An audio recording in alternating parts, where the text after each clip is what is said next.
BK and Ferrario, live from the Car Shield studio on 101 ESPN.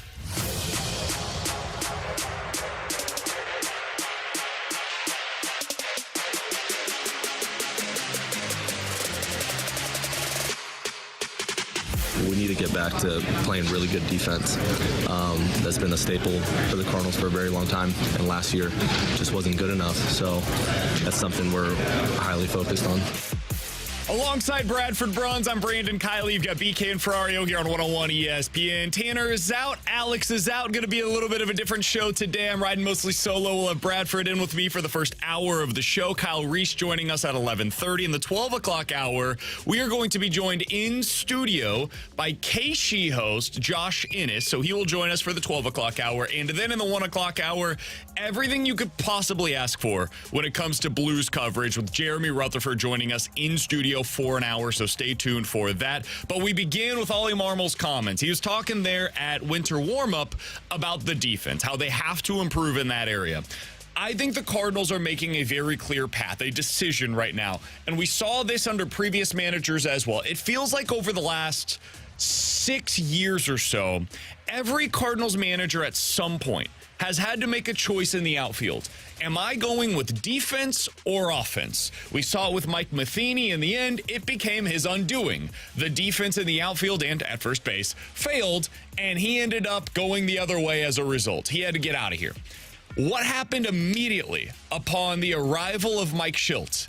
They focused on the defense. They put together their best defensive lineup, and suddenly the team looked a hell of a lot better. So that was the way that he operated early on. Well, last year they got away from it. They went more with Alec Burleson. They tried to make it work with Jordan Walker early on in the season. It didn't. And so this team crumbled around them. Yes, they had issues with their pitching. Yes, they had issues with their bullpen. But defense was the first thing that went down. And this year, they are once again going to face that choice. They thought they could get away with Tommy Edman, Lars Nootbaar, Jordan Walker. And I think it would have worked.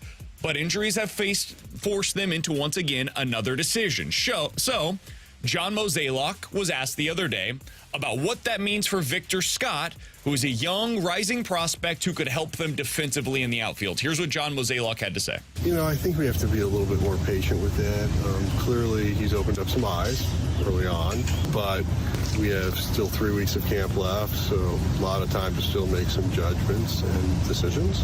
So we'll see how things go. So he's pushing this back. He doesn't want to put any pressure on the kid. That is totally understandable. Now, I wanted to take a listen on what it sounded like last year, around this time, when John Mozeliak was asked about Jordan Walker, because at this point last year, it was not a guarantee that Jordan Walker was going to make the opening day roster either. Here is what it sounded like for contracts comparison's sake when he was asked about Jordan Walker this time last year. When you ask, are we open-minded for him to break with us, it really depends on what those other guys do. When you look at what Carlson is trying to accomplish, what we hope to get out of O'Neill, and what we think we have in Nootbaar, I would say that's our outfield today. But, 5 weeks away. All right, so 5 weeks away from opening day last year, Jordan Walker not even in the mix. A lot can change between where we are today and where we're going to be on opening day. I think Kyle Reese is going to disagree with this statement that I'm about to make, and that's fine. He can do that coming up at 11:30. Guys, I think that it's time to go ahead and, push towards the Victor Scott role. And the reason why is because I think that the Cardinals should be fully devoted to improving the outfield defense early on this season. The offense should be there, and we'll get to that here in a minute. But the pitching it's on shaky ground, and they need as much help as they can possibly get. Guys, when you look at the defensive-minded teams from a year ago, I think the biggest difference between the Brewers last year and the Cardinals, I understand the Brewers had the top two starters. Their offense stunk. The reason why they were excellent is they were good. The reason why they were good is because their defense propped them up. Of the top 9 teams last year in defensive runs saved, 8 of them made the postseason in Major League Baseball. 8 of the top 9 teams. If you look at the teams that were in the top half of the league when it comes to defensive runs saved a year ago, that was 10 of the top 12 teams in the playoffs last year. The only 2 exceptions were the Phillies and the Miami Marlins. Imagine that. The Phillies had a guy who's a previous catcher who's masquerading as an outfielder out there all year. The only reason he can get away with it is because he mashes 50 home runs. You figure it out, you make it work with Kyle Schwarber in your outfield. Miami wasn't a real contender, and all of us knew it. And they had one of the best young rotations in the sport a year ago. So if you've got that, or if you've got Kyle Schwarber, sure, you can get away with it. Do you guys believe that Alec Burleson is Kyle Schwarber? Personally, I don't. So you can't get away with that. The Cardinals last year were 26th in defensive runs saved at minus 19. You cannot do that again. You cannot go into the season as a house of cards where you're not giving this rotation that is older, that does not have as much swing and miss as many of their counterparts. You cannot go into the season putting those guys at a deficit. Your best chance to keep things afloat early on this year with no Lars Nootbaar, no Tommy Edman, potentially no Sonny Gray for opening day, your best opportunity to do so is to focus on your defense, to give yourself the best chance possible with a defensive-minded outfield. And that means when you have the choice in writing out your daily lineup card, Dylan Carlson goes to left, Victor Scott goes in center. I'll figure things out on where to put Brendan Donovan day-to-day. I'll figure things out on if Alec Burleson deserves to be in there on a day-to-day basis. Right. And Ciani, I'm sorry, you're getting optioned down to AAA.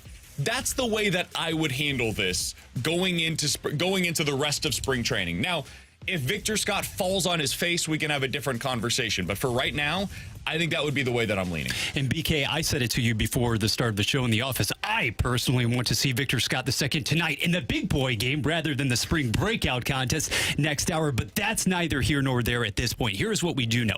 Yes, there is still time for Victor Scott to at least struggle, not necessarily to fall flat on his face for the duration of spring. But from what we've seen so far, we know about exactly what he's bringing to the table defensively. Right now, from an offensive standpoint, and mind you, hitting it times as well at the very top of the order. I love the fact, as we saw even last fall in the Arizona Fall League, BK, that not only is he hitting for average, so far in his professional career has hit and raked for average, but getting on base at such a consistent clip. When you're talking about that figure as well, we understand that when the regular season rolls around, it's not going to be approaching 400 in all likelihood, but he's by no means overmatched. And when he has been able to get on base, it is something. When you're talking about basically one professional season, 163 games, 107 swipes, and he's only been caught, 13, 14 times? That's undeniable. And the elite athleticism, the elite speed, that's something that Dylan Carlson simply doesn't possess in center. Nobody on the Cardinals. But you slide him over to left field, and all of a sudden, that skill set, it plays a lot differently, and I would say a lot more optimistically. Listen, this should not be the way that you operate a baseball team. And I understand that. But I would say a decent amount of our fans right now listening, 314-399-9646, by the way, is the Air Comfort Service text line to get involved in the show. They're apathetic. They're not feeling super excited about 2024 Cardinals baseball. And a lot of that is because of the lack of success last year. But it goes beyond that, man. I know that the Cardinals made it to the NLCS in 2019. There are maybe 5 of you in our listening audience right now that believed in that team, that wanted to go watch that team. You know how I know that? Because I saw the stadium when they went to the NLCS, and it wasn't full, which isn't like Cardinals fans. So they didn't believe in it. They didn't think that that was a real team that could contend in a meaningful way.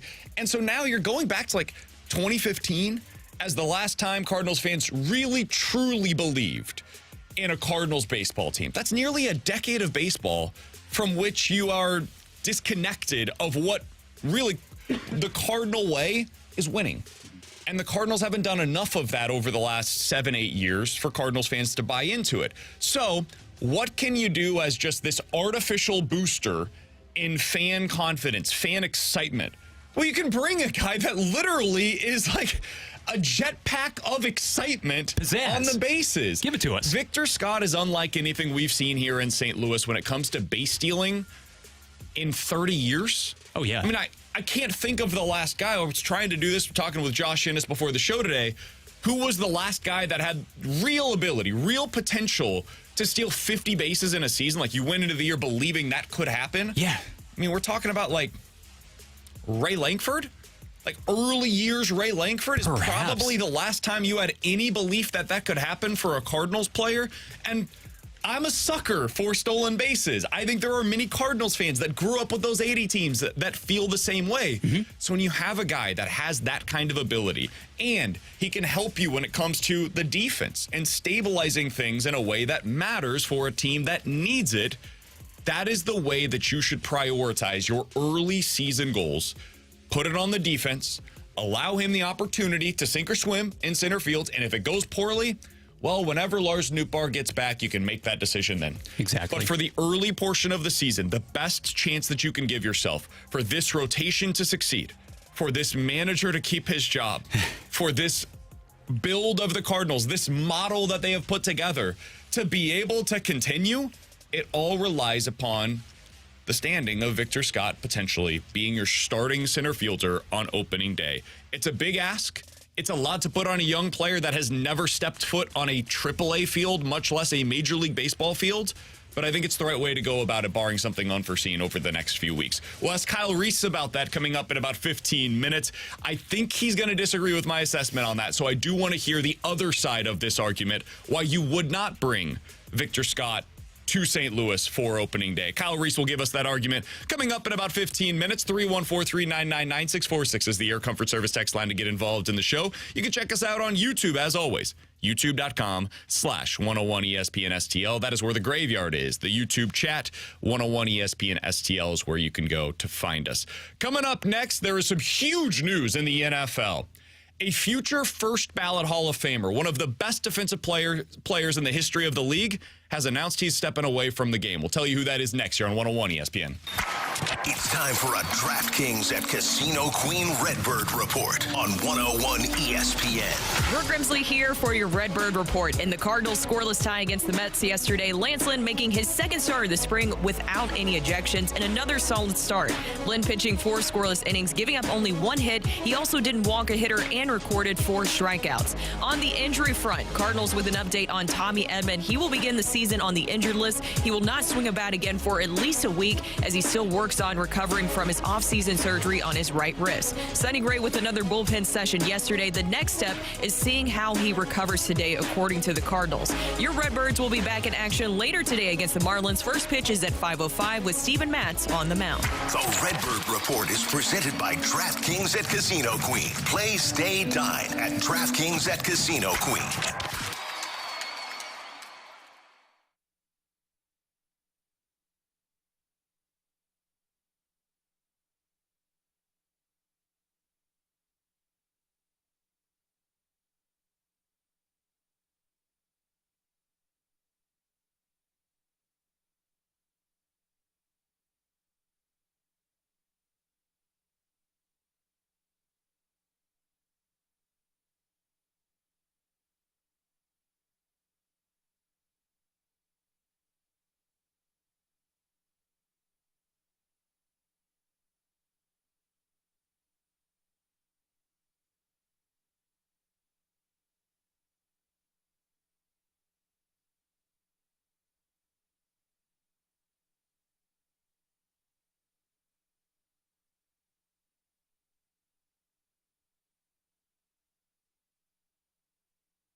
Spring is right around the corner, and it's the perfect time to consider refreshing the outside look of your home. More than just gutter experts, Gutter Pros and Exteriors can help you get the curb appeal of your dreams. If your vision includes soffit, fascia, or siding, call today for a free estimate. Free gutter cleanout is included with every leak protection purchase. Visit gutterpros.com to learn more and fill out an estimate request form. Gutter Pros and Exteriors provides a no high-pressure sales approach to help you find the right solution. Gutter Pros and Exteriors. Water goes where we tell it.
is exactly where you want to be listening to us. It's BK and Ferrario, live from the Car Shield studio on 101 ESPN.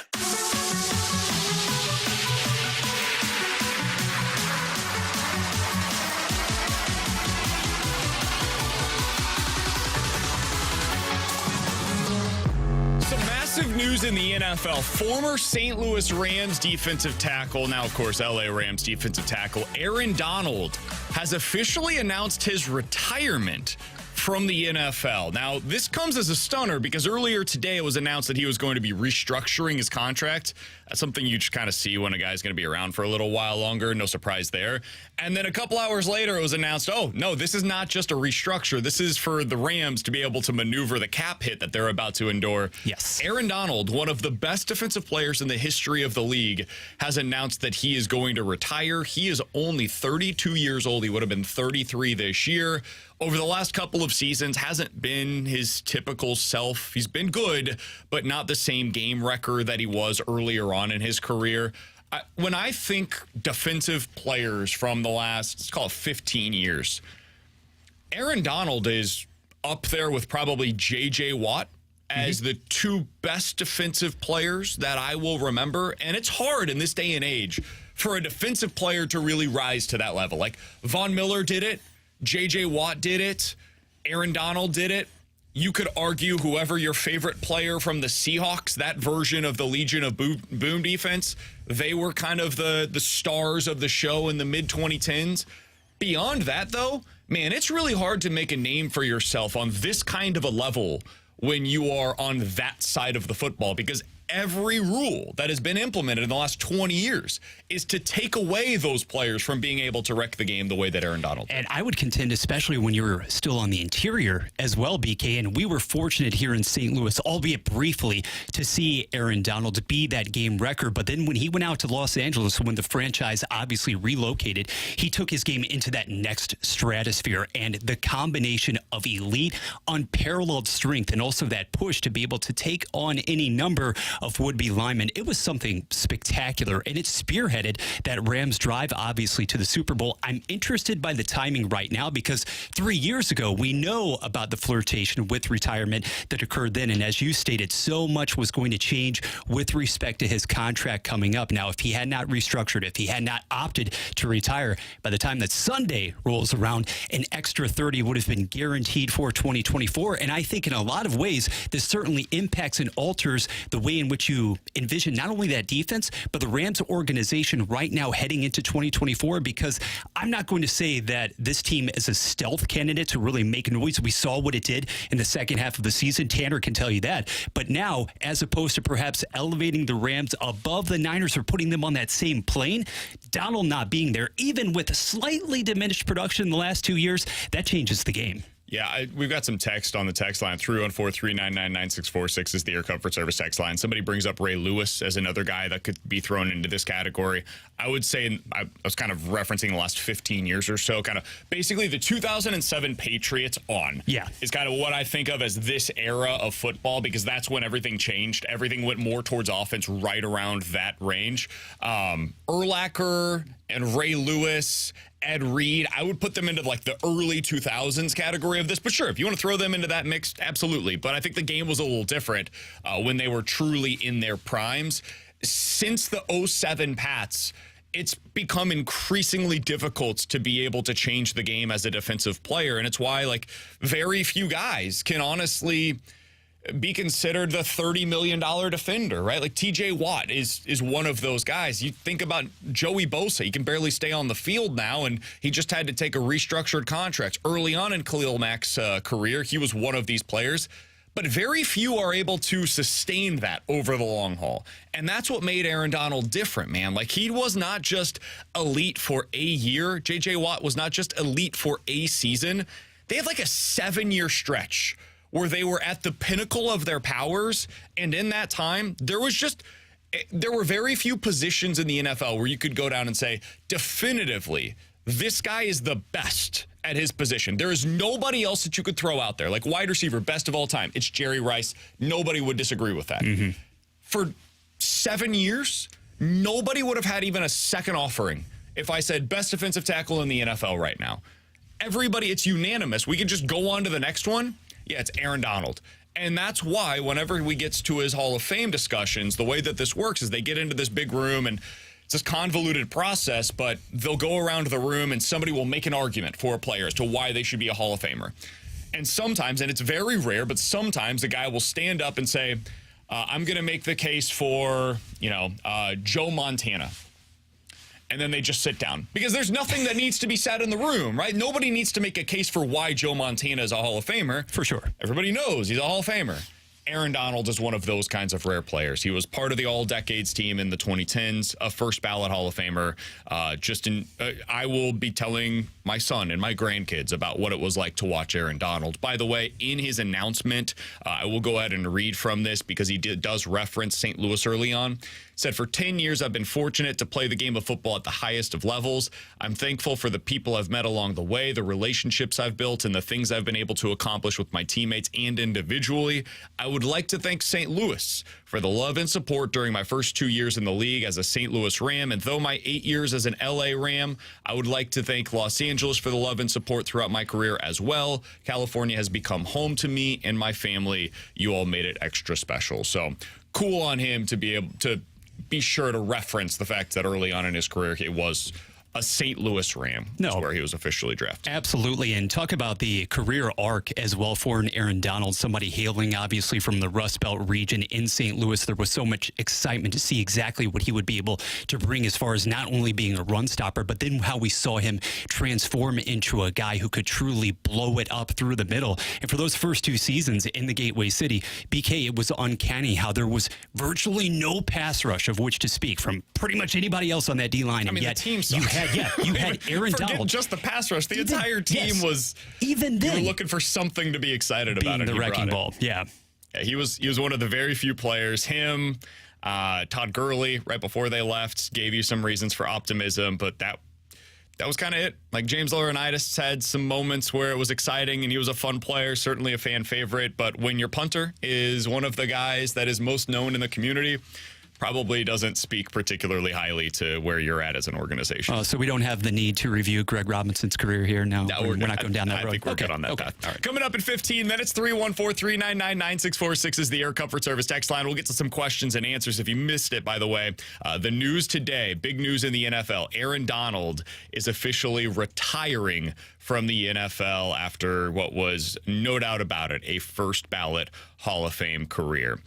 Coming up next, Kyle Reese has the other point of view on whether or not Victor Scott should be a part of the Cardinals opening day roster.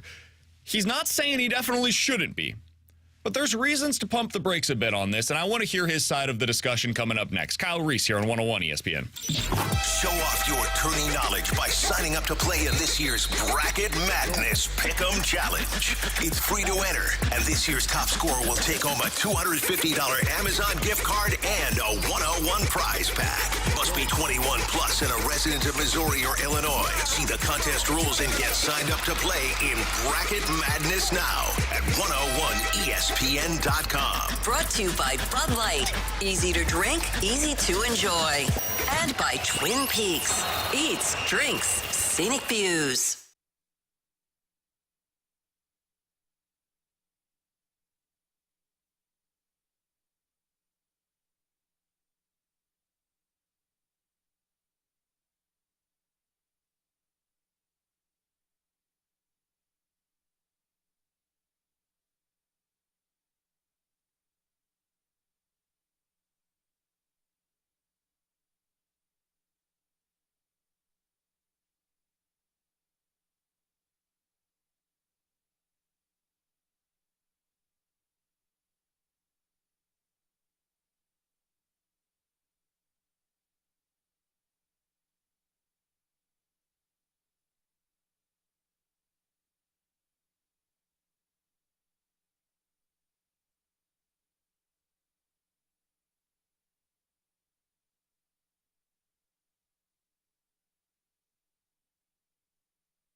always a pleasure to be able to catch up with our friend, Cardinals prospect writer for Birds on the Black. He's Kyle Barise. You can follow him on Twitter at KyleR416. Kyle, we appreciate the time as always, man. I really enjoy being able to catch up with you, to get your expertise on the Cardinals. By the way, the Cardinals just announced that they will hold a press conference today at 12:30 in Jupiter. So that is something worth noting. They typically do not announce a press conference unless it is something of significance. So coming up at 12:30, it sounds like the Cardinals will have something to announce. All right, let's go back out to the 101 ESPN hotline. Kyle, you know what the discussion's going to be here. The biggest name in camp right now, the biggest storyline in camp right now is Victor Scott. For many of us, myself included, our first real experience watching him is right now in spring training. You watch these guys while they're down in the minors, though. So let's start from last year. What was your experience like watching Victor Scott in Double-A and in Single-A a year ago?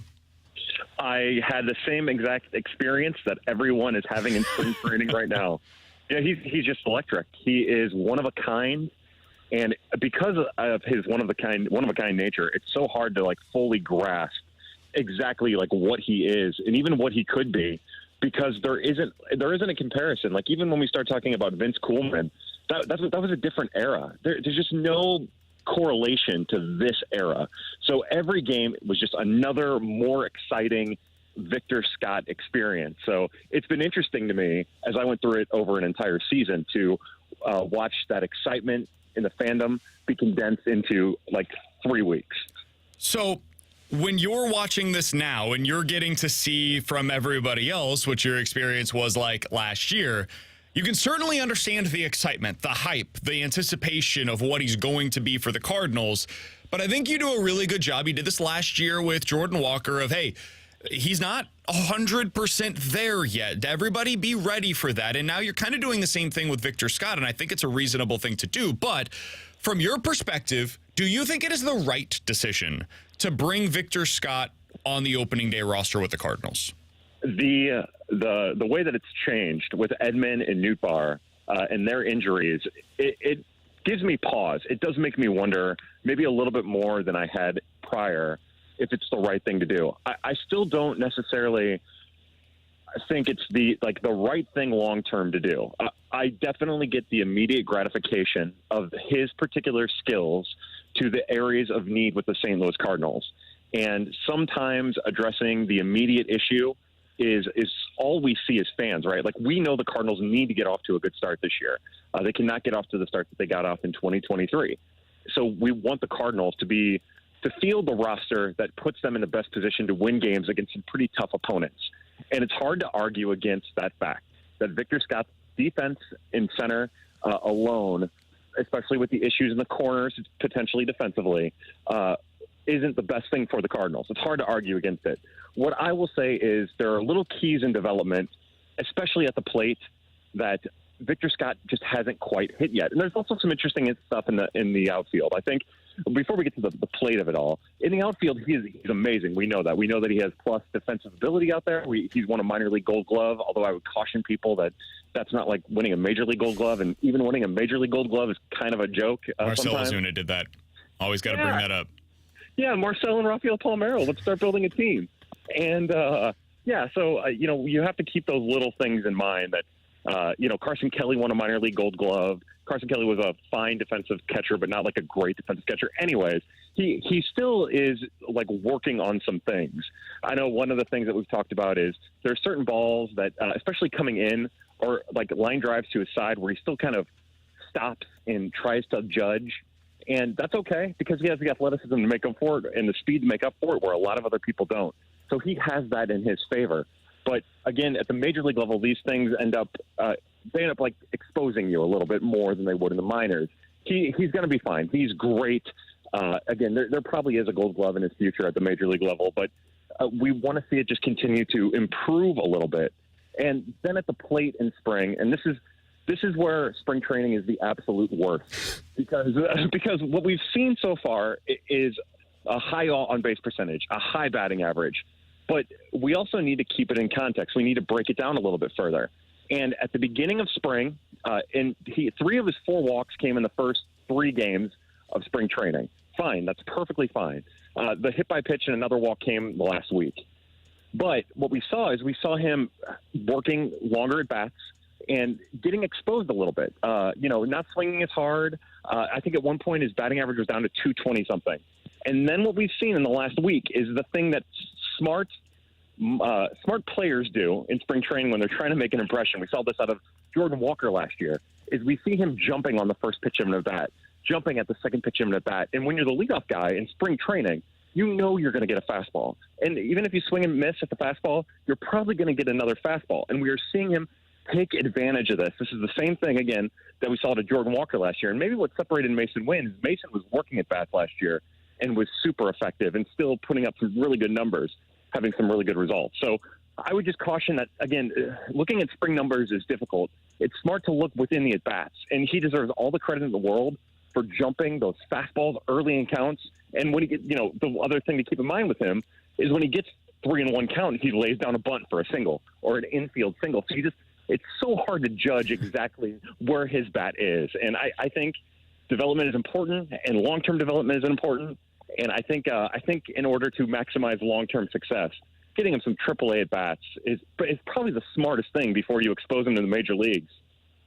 Kyle Reese is our guest here on 101 ESPN. He writes about the Cardinals prospects. He watches them regularly, so you're not going to hear a better voice on them than Kyle Reese. He's joining us here on BK and Ferrario. You can find his great work over on Twitter at KyleR416. Kyle, I compared this the other day to what the Diamondbacks had to do a couple of years ago, where they weren't anticipating doing this, but Geraldo Perdomo just was immediately their opening day shortstop, and he had like 3 games of experience in AAA prior to that. And then that season a couple of years ago, he hit 195 with an OPS plus that was about 50% below league average offensively. Like, he just was completely engulfed by major league pitching. Now, the next year, he turned it around. He became an all-star for the Diamondbacks, but that first season was a disaster for him offensively. Is that your fear offensively, is that you see for Victor Scott what happened to Perdomo 2 years ago with the Diamondbacks? I think my fear is more what happens. Like Perdomo, that's a heck of a recovery. And a lot of times players don't actually make that recovery. Right. It's once you get exposed at the major league level, that exposure continues. And I think that plays into it for me, too. They'll expose him. They will find his weaknesses quicker at the major league level than they did than they will at the minor league level. And sometimes those weaknesses stick with you. When you do eventually go down to the minors, you might know it's coming and you still have trouble adjusting. No, I think he'll adjust. I think he's smart. I think he has the swing for it. It's quick. It's compact. There isn't a whole lot of wasted motion in it. But what I know is on the opposite end is Jordan Walker. And Jordan Walker was a teenager with an innate hitting ability. So it made sense that some of his early season struggles last year, he was going to go down to the minors and work through. But we also know that they put him into the fire in the outfield right away. He wasn't major league ready at all in the outfield. He had a really strong arm, and he had some good speed. And what ended up happening is he never got a chance to fail and not have it matter. And sometimes, as ridiculous as that sounds, and I can attest to this because I am a living failure, you have to fail in order to get better. And if you're failing and it matters like it does at the major league level, it's a lot harder to dig yourself out of it once it gets in your head. And I think that's the really delicate thing here, even for the smartest and most well-reared person on earth. Jordan Walker, it doesn't get any better than that. And even here we are, spring training, talk about early spring training returns, Jordan Walker is still bad out in the outfield. And he had a whole offseason to work on it.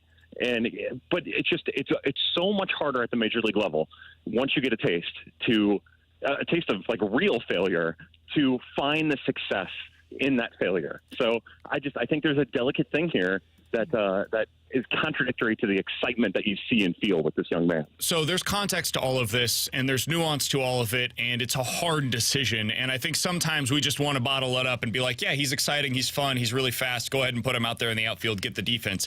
And Kyle, I feel myself going in that direction while I'm watching him, because I'm like, hey, listen, if he gives you anything offensively, it's gravy. Look at the top 6 of this lineup. You're going to be fine offensively. You do have to absolutely consider the long-term development of Victor Scott and think about what this means. If you bring him up for a month and it goes poorly offensively, what does that mean for him in 2026, right? That being said, let's operate through the Cardinals lens of you're in John Mozeliak's shoes and you've got to put together a roster for opening day. And, man, you're trying to win this year because if you don't, you might lose your job and everybody might get fired. And the entire Cardinals model that's been on display for the last 15 years might be going in a different direction. Like, that's potentially what's at stake this year. Is the best thing to do for the team to win early this year to have Victor Scott in center field in your mind? Yes, I would say yes. To that particular question, yes. But I also don't think everything is final, if that makes sense. Sure. Like, I think you can spend the next week seeing exactly what an outfield of Burleson, Carlson, and Walker looks like. Now, I don't have the confidence in that they probably would end up having. But I do think that you can get 3 games into the season, a series against, the Dodgers, see how it goes, because, that's kind of an overmatched matchup there to a degree, minus the infield of the Dodgers. But you can see how it goes and then adjust. The AAA season starts right at the end of March as well, and you can adjust if you absolutely have to adjust. So, I do think on that, if you're going to – and it all depends on how you use them, right? So you have a left-handed matchup. Carlson is still probably your best option because of the bat. As strong as that lineup can be, Carlson's probably still your best matchup. And then at that point, you late inning substitution Victor Scott, which would give you, again, even breaking it down that way, would give you a better chance of winning. And then, Carlson over to a corner. So, yes, I do think so. But I also think that there's some nuance to it. I don't think it's something that you even have to rush. I think you can pivot and adjust accordingly. And then also see how these last, X amount of games in spring training go before even making that decision. Because really, this last week is where it matters. So, Kyle, I've got a couple other questions, non-Victor Scott related. We've just spent the last 10 minutes on Victor Scott. We've got a couple other things that I want to get to with you when it comes to Cardinals prospects. Thomas Ajayci, turns out he's really fun and a really good hitter and really interesting long-term. What did you see from him in the short amount of time that we saw him in the Cardinals minor league system last year? And what do you think his future best position is with the Cardinals? I'm anxious to see him get more reps at short. He reminds me, I mean this, he reminds me of where Paul DeYoung was when they first made the transition from third to second. It's a footwork issue. DeYoung's footwork at third was really solid. And it made sense that he was going to move to short and probably be okay. Of course, he was better than okay. But Sajayci's issue is footwork. And I think they're similar athletes. And I do think that with proper Jose Oquendo teaching, I think he can be like an average level Paul DeYoung type fielder at short. So as far as what his best position is, I think it's really a toss up between second and third base. I think his defense actually gets kind of nicked a little bit based on what he was in high school. He was drafted as a high school player. So I think that there's still some adjustment that hasn't happened on the national evaluation stage with his defense. So I think it's kind of just a coin toss between second and third. All right. Sorry. Yeah, no, I was going to say, and then, he's an aggressive swinger, but he's quick. He has a quick bat. And it was immediate from spring training or from the end of the minor league season last year that he had the bat that's going to play in the major league level. Final thing, Kyle, who's the prospect that Cardinals fans aren't paying enough attention to that you think that they need to find out more about? Just a couple that come to mind. I still don't think we're giving Cooper Jerpy the love that he deserves because even last year he was good against righties. He let up 8 home runs, but it was like a .213 batting average against, and he was hurt. And I think that because he was hurt, people have overlooked him. I think today in the prospect showcase that's happening, that whole outfield, Joshua Baez, Juan Bin Cho, Chase Davis, who's DHing, and of course Victor Scott. I think that whole group is somebody you're going to want to keep an eye on. Like our players, you're going to want to keep an eye on. There's a lot of talk about Baez maybe taking a step forward in his development. Still only 20 years old. Feels like he's been in the system for a decade. And so those are just like the first couple names that come to mind. I've heard some promising stuff about the Cardinals' 4th round draft pick out of Stanford, Quinn Matthews, the lefty. He's kind of a quirky dude, throws some good stuff, but I've heard his velocity's up, and he's going to pitch on Sunday as part of the showcase, and you're going to want to keep an eye on that, I would think. Kyle Reese, you're not going to find better work than his on the Cardinals prospect. A lot of the national people don't watch very much of the Cardinals prospects. They have more of a, hey, I'll see him in the Arizona Fall League. I'll maybe see them once or twice while I'm out at a complex somewhere. Kyle is watching these guys regularly, so you're not going to find better, more informed, updated information on them than with Kyle Reese. You can follow him on Twitter at KyleR416. Kyle, appreciate the time as always, man. You always make us smarter about the Cardinals prospects. A pleasure and an honor. Thank you. You got it. That's Kyle Reese, one of the best in the business. Always appreciate him hopping on with us as he did today. I find his perspective on Victor Scott to be a little refreshing because, like, it's easy for me to get on here, and I believe it. I genuinely think that the Cardinals should bring him on the roster on opening day because I'm looking at it through the Cardinals lens of what do we do to win now? How do we win the most games possible as quickly as possible? And I think Victor Scott helps you do that early on in the season. There is also a real chance that by bringing him up early, you change his development and you make him form some bad habits, right? And I know people will say, like, we got one text on the text line that said basically, like, why is it a bad thing to drop a bunt on a 3-1 count? It's not inherently a bad thing. But if this is a guy who, down the line, instead of dropping a bunt in that situation, could just hit a liner down the line. I would rather that. Like, I would rather the potential extra bases than a either sack bunt or a bunt single that you're trying to leg out. So it's not inherently a bad thing, but it could become a bad habit for him because of what he's seeing at the big league level. He's never seen sliders like he'll see at the big league level. Never. He's never seen command with a fastball like he'll see at the big league level. He'll never see pitchers pitching backwards like he will at the big league level. There's a lot to wonder about in terms of what it means for him in the long term.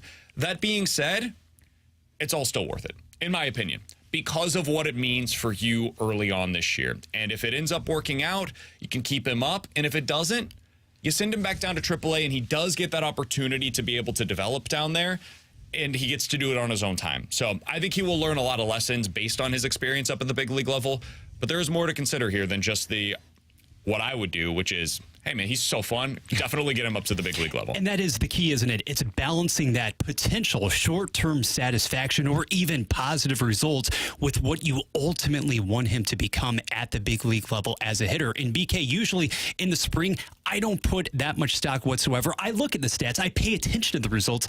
But this year, I am looking a bit more at the profile for Victor Scott II for a couple of different reasons. One, we just haven't seen what he has to offer at the plate, and I'm looking specifically at the type of contact and how much of it is being made. He's not being overmatched. He's not being overwhelmed. He's only struck out 4 times thus far in spring training. So if he's hitting right now, hitting at a clip and getting on base, that's all from which you can expect at the moment. That's all you're going to get until the real bullets start flying. If you missed it at the beginning of that conversation, the Cardinals have announced that they're going to be holding a press conference in about 40 minutes or so down in Jupiter. We do not have an update on what that is. This is pure speculation by me. Typically around this time of the year, if there's going to be any sort of a press conference from Jupiter, it's either to announce one of two things. One, some kind of like uniform patch advertising thing, or an extension. There's very little in between. Sometimes it's an injury, but there's nothing that we know of that would be long-term injury related right now. So I would assume this is probably going to fit into one of those two buckets, but we will find out all together coming up here in just about 40 minutes or so. Coming up next, 314-399-9646 is the Air Comfort Service text line. Questions and answers here on 101 ESPN.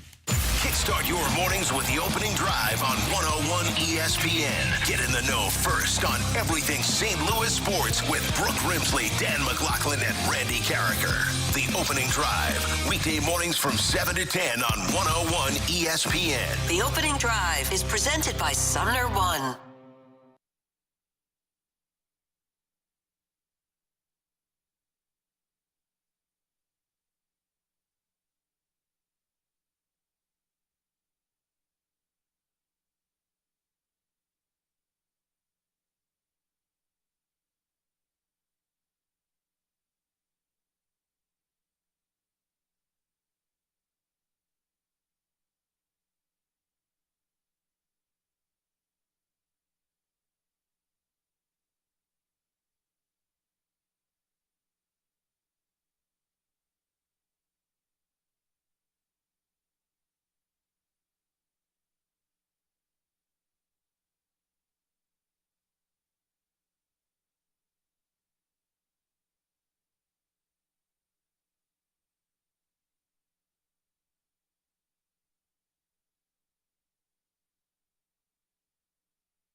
101 ESPN Sports Center.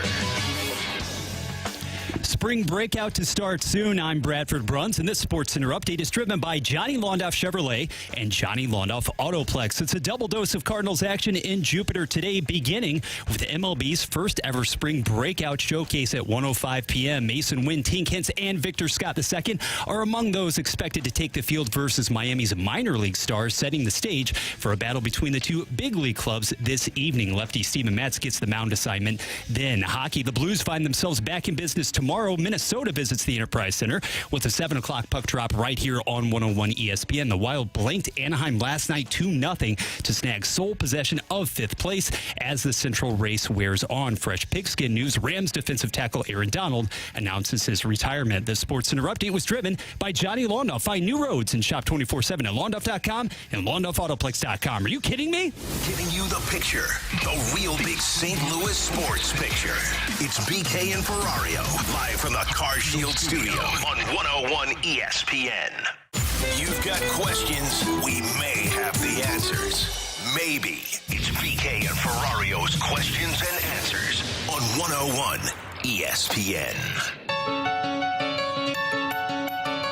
314-399-9646 is the Air Comfort Service text line for questions and answers. We'll be joined in studio by Josh Innes coming up here in just a little bit. Let's start with the obvious, which is the Cardinals have just announced a press conference for 12:30 local time, 12:30 St. Louis time, 1:30 down in Jupiter. When they announce these things, typically it's either something related to the jerseys or a contract extension or a devastating injury. We don't have any word on a devastating injury. I don't think that they would announce the City Connects jerseys down in Jupiter. Not again. So my guess, and it's purely a guess, is that this is a contract extension. I don't think it's Goldie. I genuinely do not think that they are extending Paul Goldschmidt. I don't know what this could be, though. Like, Walker? Helsley? Maybe? I have no idea what this contracts-related thing could possibly be. I don't know.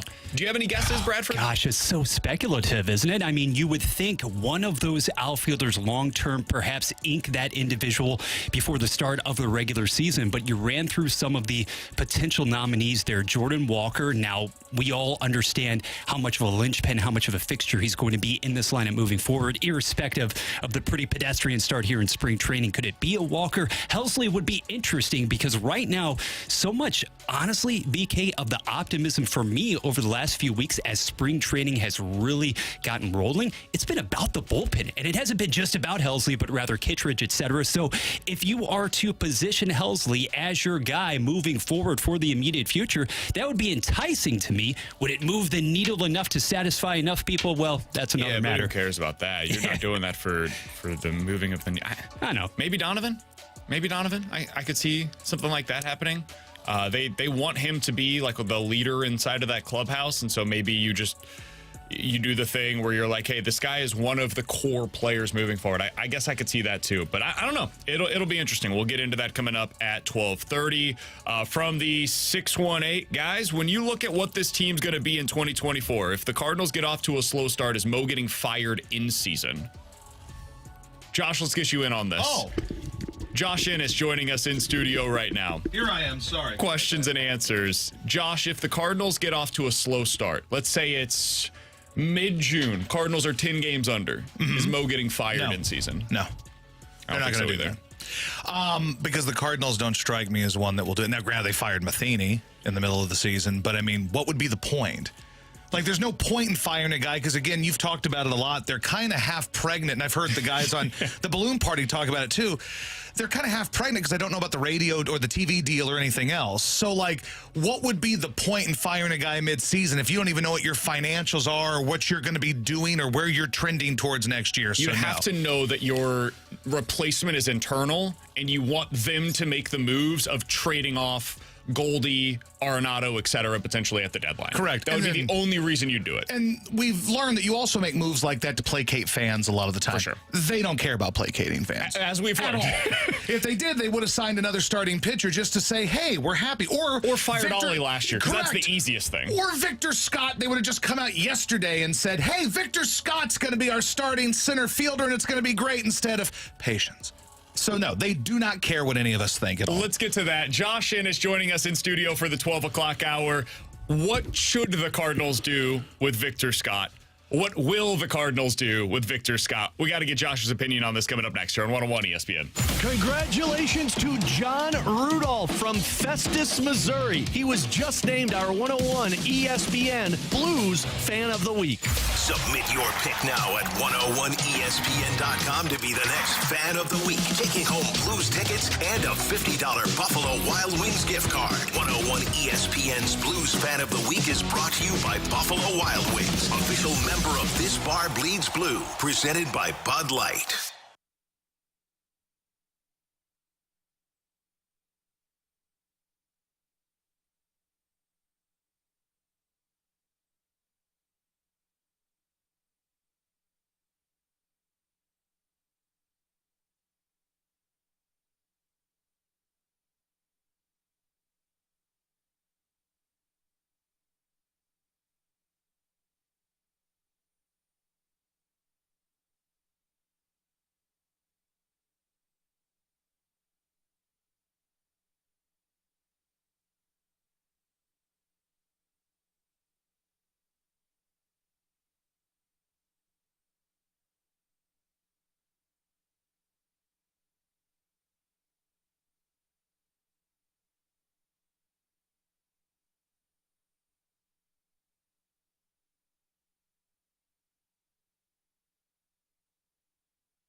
WXOS HD1 East St. Louis. 101 ESPN is driven by Auto Centers Nissan, home of the lifetime warranty and 30-day return. We're right back to more of it. It's BK and Ferrario, live from the Car Shield studio on 101 ESPN.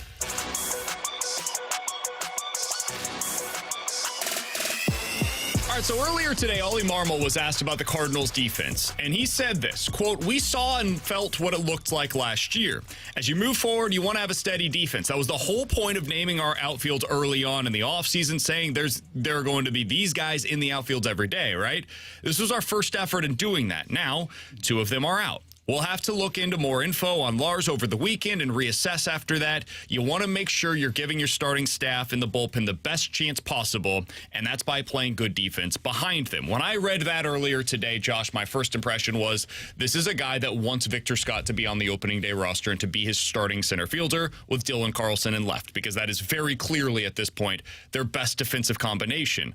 I also wonder if that is a quote to his president of baseball operations as much as it is a quote to us that are listening to what he's saying by saying, hey, Mo, I need this guy in center field. When you think about Victor Scott and what he should be for the Cardinals in 2024, are you somebody that is pushing for him to be on the opening day roster? Yes. Where are you at? Yes, 100%. Because the Cardinals are boring. For no other reason, they're boring, and I'm apathetic as a fan. You and I were texting about this earlier, and you brought up Ray Langford as a guy who was like the last dude who you think, hey, this guy might steal 50 bases. That's 32, 33 years ago. We have nobody like that. And I'm not saying he's going to change the franchise, and I'm not saying he's going to come out and light the world on fire and be Ronald Acuna and go 40-40 and all that. I'm not saying that. What I'm saying is the Cardinals are boring, white bread, and they don't win. You can be boring and white bread and win 95 games and go to the World Series, and people can deal with it, and it's fun. That's 9 years ago. Yep.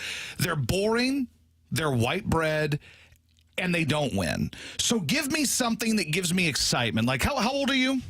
31 years old. I'm 37. All right. So I didn't live to watch Whitey Ball, but I'm a Cardinals junkie. And when I was a kid, my grandpa would buy these 8-hour blank tapes. He'd make basically bootleg VHSs down in Poplar Bluff. Like, you'd put 3 movies on one 8-hour VHS. I had the 1982 World Series highlight film. I had 1985 season video, which was called Heck of a Year. And I had 1987 called That's a Winners, hosted by Jack Buck. I also had 1996 Baseball Like It Ought to Be, and the Ozzie movie, and St. Louis Cardinals, the motion picture. I watched them all. And when I watched St. Louis Cardinal baseball from the 80s, to me, that's baseball like it ought to be. And I know that I'm kind of just yelling at the clouds here. Old man yells at clouds. My problem with what baseball is now, and this is a bigger picture issue with baseball, but it relates to Victor Scott. So it's boring. It's slow. It's the 3 absolute results, the strikeout, the walk, the home run. It bores me. When I watch those videos, and I know you can't replicate this because you're in a cavernous ballpark that's basically concrete, and it's 415 to dead center, 385 to the alleys. I get that. But it's put a ball in play and use speed to win games. That's entertaining baseball to me. What the Cardinals do is not entertaining baseball. The Cardinals are just slow, and they play with a stick up their ass, and it's like, it's the Cardinal way, and this is how we do it here in St. Louis. We play boring, white bread baseball, and it's fine when you win. Like, we're all Cardinal way in 11, and we're Cardinal way in 06, and we're Cardinal way, all that. The Cardinal way is a snooze when you don't win. And one thing that Victor Scott gives me as a fan of the Cardinals is hope that it's at least something different. Because, like, I know a lot of people, they love Lars Nootbaar. He's fine. The Cardinals have a lot of dudes who are just kind of fine. Like Lars Nootbaar, likable guy. If he didn't do this little thing with the pepper, you wouldn't give a damn about Lars Nootbaar. You'd say, oh, it's Lars Nootbaar. That's fine. But he does the pepper grinder, and you're like, oh, and he's cute, and the ladies love him. That's my guy, Josh. I'm a nerd. I'm a nerdy numbers guy, and he's all into the nerdy numbers. Look, he caught a stray from me, and I didn't mean to. He was the first name that came to mind. Okay, it's easy now. But like Tommy Edmonds, he's a better Brandon example. Nimmo, and nobody talks about Brandon Nimmo nationally. Correct. They love like Tommy Edmond types that are like 5.5 feet tall guys that play hard, and they're plunky and they're spunky. These guys are really expendable, kind of like Tommy Edmond's a dime a dozen, right? I don't know if Victor Scott's a dime a dozen, but I'd like to learn if Victor Scott is a dime a dozen. He's got a special skill, if nothing else. He's got a tool. Okay, offensively, who does he compare to? Like, I was trying to think of a guy who could steal those kind of bases. Obviously, Acuna can, but this isn't Acuna. Is he more of a Billy Hamilton type, or is he better offensively than Billy Hamilton? That's the thing, is you're hoping that he's something. So we had a guy on who said, like, hey, early career, you're not going to reach this pinnacle probably, but early career Carl Crawford, when he came up, had the speed, had the ability as well to be a guy that hit a little bit. I do have some breaking news for you, Josh. Yes. I want to get your raw reaction to this, because I think it should be pretty good. All right. The St. Louis Cardinals, according to John Denton, are announcing coming up here in about 30 minutes or so that they signed a good pitcher. A contract extension with Cardinals manager Oliver Marmol. Why? Like, why? The guy's coming off the worst year the Cardinals have had since I've been alive. What are you showing to the fan base when you say, hey, this loser who has done nothing as the manager of the Cardinals other than blow a playoff series, again, it's a 2-game series, whatever, but you blew that series. You have the worst year the Cardinals have had since I've been alive. And you're like, this is good. I like what we're doing here. No, we're not going to give Paul Goldschmidt, who's won an MVP, an extension. We're not going to go out and sign good players. We're going to keep the manager, who's a loser. By definition, by statistics, he is. You like stats, right? He's a loser. What do winners do? They win more than they lose. He's a loser. We are losers. By proxy, we're all losers. Thank you, Cardinals. You've made us all dopey losers. We are losers. I like Ollie. I think Ollie is... You would. He seems like a guy you'd like. No offense, I like you, but you seem like you'd like... Fair. But I'm a kind of guy that likes Mike Schill. Sure. So there. That's who we are. Actually, that makes a lot of sense for both of us. I like Ollie a lot, and I think he's a good manager. And generally speaking, I don't think managers move the needle all that much. I think you're +1, +2, like either way. I think generally speaking, with the way that the game is played today, with the DH and all of these, there's just not a lot. If you're pretty good with your bullpen, and I think he generally speaking is when he has a good bullpen, I think it adds a couple of wins for you. I say this as somebody that likes Ollie. This is a dumb move by the Cardinals in terms of PR, and this is the latest bad PR move by the Cardinals in about a year and a half of really bad PR by them. You think back to last year, and from the very beginning of spring training, they just have bungled almost everything ever since. The Wilson Contreras thing. I don't think the Tyler O'Neill thing was all that big of a deal, but it maybe was handled a little clunkily inside of that organization. And then from then on, at every step, people kept telling them, guys, you got to do something. You got to do something. You got to do something. The foundation of what you are trying to build is cracking, and you are doing nothing about it other than using toothpicks and bubble gum. And they were like, no, we're fine here. We're fine. I think they hate us. I don't understand why this was necessary heading into this year. It seems like an unforced error by an organization that has had far too many of them over the last 18 months. You were asking me before the segment started about when I worked in Philadelphia, and you said, did you enjoy working there? One of the things that's great for media, but a little over the top there, is how irrational people are and how 1 minute you're the smartest person in the world, the next minute you're the dumbest. They'll fire you like that, or they'll build a statue of you like that. The difference here is if Ollie Marmol would have had last season, the season he had, which was, we can all agree the Cardinals were, at least on paper, supposed to win the division. They were not supposed to be 20 games under 500. They were not supposed to be a disaster. They were a disaster. If that season would have happened in Philadelphia, they would have fired Marmol. There would have been let's give him a reprieve. Let's give him one more. They would fire that guy. I mean, look at how cities like that operate in all sports. When I was in Philadelphia, I think they had 2 or 3 different managers, and I was only there for 3.5 years. They fire basketball coaches like that. Chip Kelly, when I got there, went 10-6. The next year, he went 10-6. Won a Super Bowl. Doug Peterson is the first and only coach to win a Super Bowl, and 2 years later, he's got a statue outside of the stadium. They fired him. Here, we're 20 games under 500, worst season since Josh has been born. And I guess that's how they judge things. I think they sat around and said, oh, yeah, Josh was born in 1986. Yeah, this makes sense. Let's just bring him back. Especially when you're a week or so removed, not even a week or so removed from Dylan Cease being moved for seemingly not much, right? With 2 legitimate starting pitchers still available to you right now. Correct. Blake Snell, Jordan Montgomery, however you feel. And Josh, I know we disagree a bit on Blake Snell. Sure. More than reasonable. I think we can both agree, though, he would be a very nice starter to add into this rotation on a short-term deal. Yes. Jordan Montgomery, really nice starter to add into this rotation on a short-term deal. Not going to do that. Not going to extend one of our players. No, the announcement that we're going to make coming up in about 15 minutes or so is that our manager, who I like... But why even hold a press conference for it? That's something you do just kind of quietly and be and then it shows up and you go, wait a minute, they gave the manager an extension. Why would you even do this? There is one reason to do it, and one reason alone, and we'll tell you about that coming up next here on 101 ESPN. It's time for another moment in Blues history. On this day back in 2015, the Blues would blank the Dallas Stars to win their 44th game of the season, 3-0. No goals would be scored in the first or second period, but Vladimir Tarasenko, Alex Steen, and TJ Oshie would all score goals in the third. Vladdy at 4:26, Steen at 16:45, and Oshie with the empty netter at 18:14. Jake Allen stops 28 of 28 shots. This date in Blues history was powered by Classic Air Care, making people comfortable since 1926. For all your HVAC needs, classicaircare.com.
This is exactly where you want to be listening to us. It's BK and Ferrario, live from the Car Shield studio on 101 ESPN.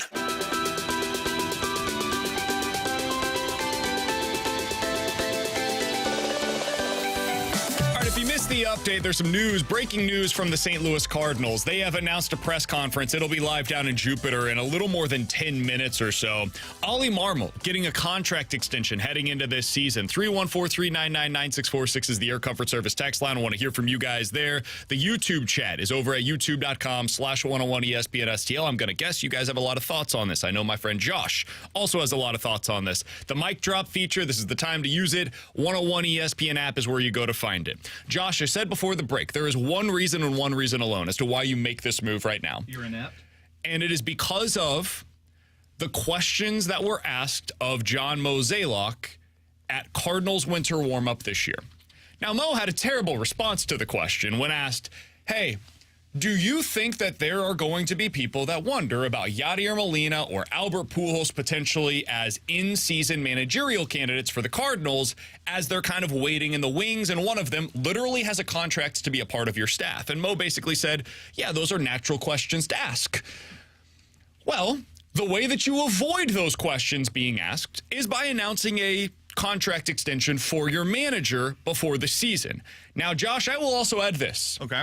An extension does not mean that Ollie's status as the manager of the Cardinals is insured for the entirety of the season or beyond. Have they announced how? I haven't done the press conference yet. Is there anybody on Twitter that said how long this extension is? My guess is it'll be a 2-year extension. They typically do like 3 years. 1 year left? Just this year. Okay. So yeah, it'll be 2025 and 2026. My guess, purely a guess, would be added to his current contract status.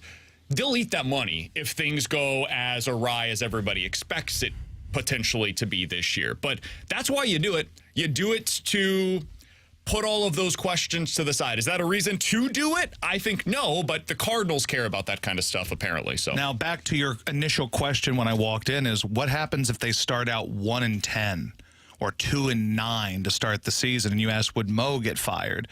Well, I mean, it doesn't make the seat any less hot for Ollie Marmol because he's got 2 years on a deal. Right. You know what I'm saying? So I feel like the Cardinals hate us. Like, I know that you can't make decisions based on what fans want. Like in Philly, and I keep going back to that, but I think it's a fair, apples to oranges thing at this debate, is in Philly, like, I do think that sometimes clubs would make decisions based on what they heard on the radio. They'd feel at least pressure because the fans were very vocal and they'd call talk radio shows and they'd bitch and they wouldn't show. And I don't think that pressure exists here. I said that one of the days I filled in with for the Balloon Party. I don't believe that pressure exists in St. Louis. I believe this is just a soft media town. It is. It is what it is. And I don't believe that pressure exists. And this is a case in point when a manager had the worst season a Cardinals manager has had since Joe Torre was the manager. We're talking 30 some odd years, the worst season a manager has had. And you've got all these marquee pitchers when you need pitching, particularly after your big free agent acquisition hurt his hammy 2 weeks into spring training. And you could use another arm in there if you're really trying to convince me you're out there to win. But all those guys are still out there, and you're calling a press conference so I can hear that the manager that I would argue, what would you say, 90% of the Cardinals fans would say gets a vote of a negative vote, right? If they're where he's State of the Union or I'm the rarity when it comes to thinking that Ollie is like at least a competent manager. There are very few that are in that boat. Well, I don't believe that managers matter that much because, and we talked about this, because see ball, hit ball. There's only so much you can do. Managers win 5 games, they lose 5 games. Ultimately, guys got to hit, guys got to pitch. It's not like you're Bill Belichick and you've got to scheme. You're Ollie Marmol. You make a pitching change in the 6th inning. Football is like the only professional sport of the 4 main ones here in North America that the coach really still matters in a significant way. But this is bigger from a PR standpoint. Yep. I think the Cardinals are inept. And I don't believe you make decisions because of PR, but I feel like this is a decision that shows you're completely void of any ability to read the room. You're void of ability to even understand what good or positive or negative PR is. You just don't care. You just farted into the face of the fans here. Because if you're with me that 90% of the people at least give a negative review to Ollie Marmol, you're telling people that you hope buy tickets for your product, and you're hoping that people that consume your product, even when it's probably going to be not great, you're telling them, Dylan Cease went here, Jordan Montgomery's on the market here. We could go out and get relatively team-friendly deals to make us better now and give you something to enjoy this summer. Instead, we're calling press conferences to let you know that the manager that the vast majority of you do not like, that he's coming back. What reaction do you think you're going to get from... Like, what do you hope to get from this? Like, do you think they're sitting back there going, well, this is going to temper that a little bit. We're getting a little heat. But when we tell them that our manager that was 20 games under 500 and went 0-2 in the playoffs the year before, I think this is going to get people going. I think I'd catch the fever. I think the timing on this is also really, really curious. Why now? The contract status didn't change over the winter. Like, it's not surprising to them where they got to spring training and they're like, damn it, we forgot to extend Ollie. Yes. We didn't realize that it was potentially going to be a news story that Ollie Marmol is entering the final year of his deal. We didn't know that. We forgot about it. Let's go ahead and get that done in, mid-March. I am confused as to why this wasn't something. If they did want to extend Ollie, which clearly they did, why not do that in November or December or don't January? Tell anybody. Sure, There's an that idea. happens sometimes too. Why? If you're going to do this today, you go, listen, Ollie, we're going to put you in there. The team knows you're here, and the players, you can get a little applause and hey, we're glad to have you. The only reason you do this publicly is to make the manager feel better about himself, or to put it out there that this is our guy and show him a public vote of confidence. This feels like something that you could just go, here you go, bud. We're going to extend you. Go win some damn games now. But instead, we're calling press conferences for this. And that doesn't make sense to me because it's not a franchise-altering move. If you sign Paul Goldschmidt to a 4-year deal... This is how the Cardinals operate, though. They always announce... if they're going to announce a contract extension for something that is a forward-facing individual within the organization, there will be a press conference. Josh, this is an organization that announces press conferences for jersey changes. So, they're definitely going to do it for the manager. Right or wrong, this is something that this is how they operate. Adjust and realize that no one believes in you right now. Even the blue-haired old people that keep score at the game and I saw the Gas House Gang. Those people don't believe in you right now. You are not to get political here, but they are at a Biden level of unpopularity. Who's got an all-time, again, I'm not trying to get all political. Sure. I don't like any politics, but it's like that. If you're looking at politics, people are extremely negative right now on the Cardinals. That's who the Cardinals are. It is very negative here locally in a place that doesn't really get that negative. It's not again, we're not New York, but people, and I know that they don't go to social media to read, and it's not we're taking a bunch of calls on the station where you hear the fans getting angry, right? I'm not trying to knock anybody, but we don't. So you don't get to hear that vitriol. If Mosaic turned on the show today, he'd hear us yelling. But I do think it matters more sometimes when you hear the people that you view as your true constituents and people that pay for tickets. They don't experience that here. And people still go to games. Maybe not, that's truly 3 million. But because I heard you mention the playoff game a couple years ago where it wasn't sold out. Dude, there's so many years that it's, hey, I hear Mike Shannon, 42,000 plus today. And then you turn the game on TV and there's 15,000 people. But the tickets are sold. They get their 3.2, whether it's people in the stands or tickets that are sold, they get that revenue, and that's what matters to them. They need the 3.2 million fans, and they need the 90 wins. Those are the two benchmarks for the Cardinals on any given season. Josh, on the timing of this, yes, why do it now? There's no reason. Is there... It's almost like they're flipping you off. But if you were trying to think through this from the Cardinals' perspective, if I put you in Mo's shoes today, and you're selling this, they're going to have their press conference coming up in about 5 minutes or so. I would assume they're going to have to be asked, why now? Why are you doing this now? Whether it's, they probably won't give you the honest answer. What do you think the honest answer is as to why they are giving this contract extension today to Ollie Marmol? It could be something within the team. Maybe they want to show the team that, and I'm being very not naive here, but I'm just looking for anything because it doesn't make sense. It's trying to make sense of the senseless.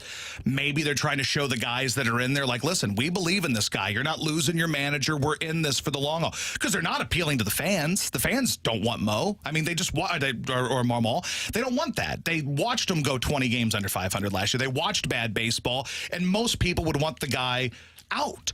So I don't know.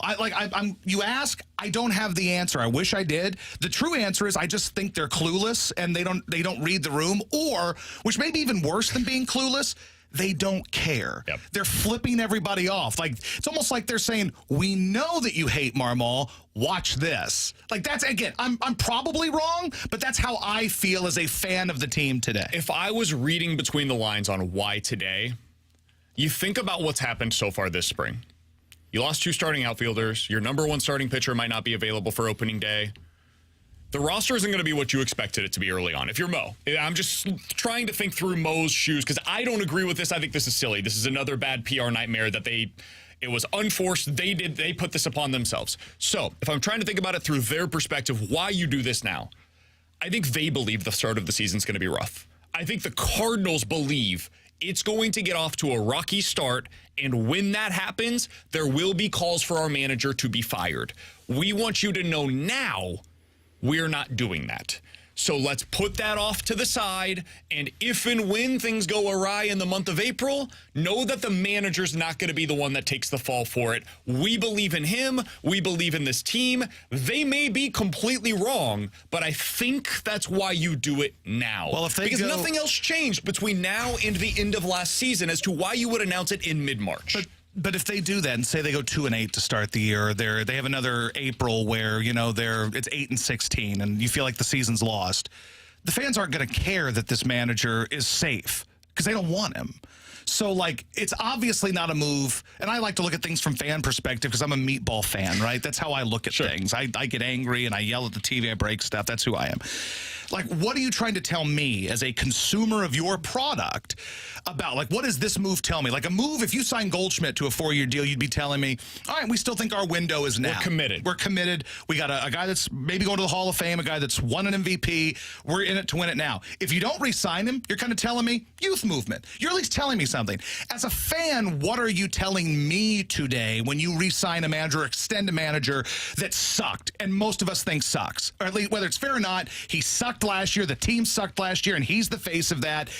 All you're telling me is you really don't care what I think, and you think I'm still going to be out there in May, June, July if you're 12, 13 games under 500. You're telling me that winning isn't a priority to you. Because, again, maybe that's unfair. But when I look at that, and again, we go back to these other cities, if Oliver Marmol were the manager of a team that had expectations to go to the playoffs and make a run, I forgot where they were in the odds last year, but they were certainly far and away the odds-on favorite to win the Central. If you had that happen in any city with any sort of pulse where there's pressure on the front office to go out and win or you lose people, that manager would have been fired. But instead, they do the complete opposite of it. They make very few good moves. They made one good move. They signed Sonny Gray. That's basically it. That was their move. They're skeptical about whether or not they're going to take the one guy we want to see. We want to see Victor Scott. And they're like, well, we all need a little patience. Little Guns N' Roses, baby. We all need a little patience, right? No. Why do they want to keep good things from us and keep giving us bad things? It's like, hey, here's delicious steak that you can have. And they're like, no, you can't have the steak. You're going to get Salisbury steak. You're going to get a Hungry Man meal instead. And it's like, why are you doing this to me, Cardinals? So, why? We do have an update. This comes from Derek Gould of the St. Louis Post-Dispatch.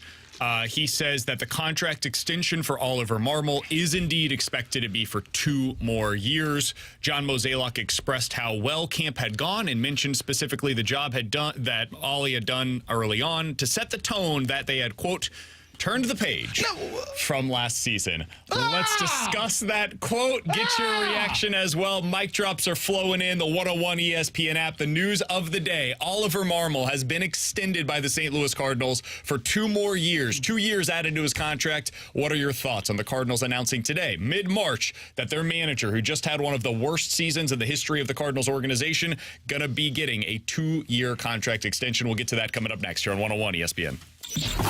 The NCAA men's basketball tournament tips off next week, and you can join 101 ESPN next Thursday and Friday for all of the first round action. Join BK and Ferrario and the Fast Lane live from Cybergs in O'Fallon, Illinois next Thursday, and Helen Fitzgerald's next Friday. Come enjoy some food, a cold Bud Light, 101 giveaways, plenty of screens to watch all the games and more with BK and Ferrario and the Fast Lane live from 11 a.m. to 6 p.m. Get more details at 101ESPN.com. Brought to you by Bud Light. Easy to drink, easy to enjoy.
You can now watch 101 ESPN live on our Air Alliance Team Studio Cams. Catch every show live on our YouTube channel or at 101ESPN.com. 101 ESPN Studio Cams. Presented by the Air Alliance Team Heating and Cooling. Getting the job done quickly, correctly, 100% of the time. 101 ESPN Sports Center.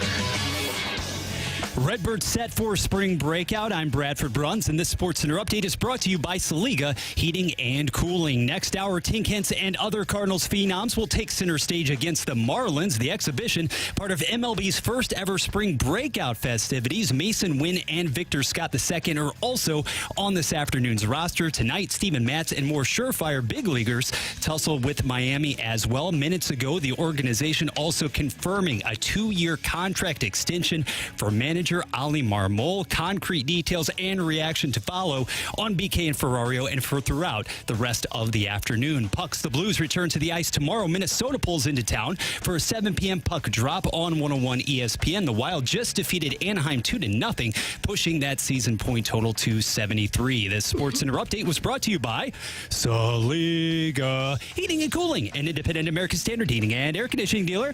They are St. Louis. It's BK and Ferrario, live from the Car Shield studio on 101 ESPN.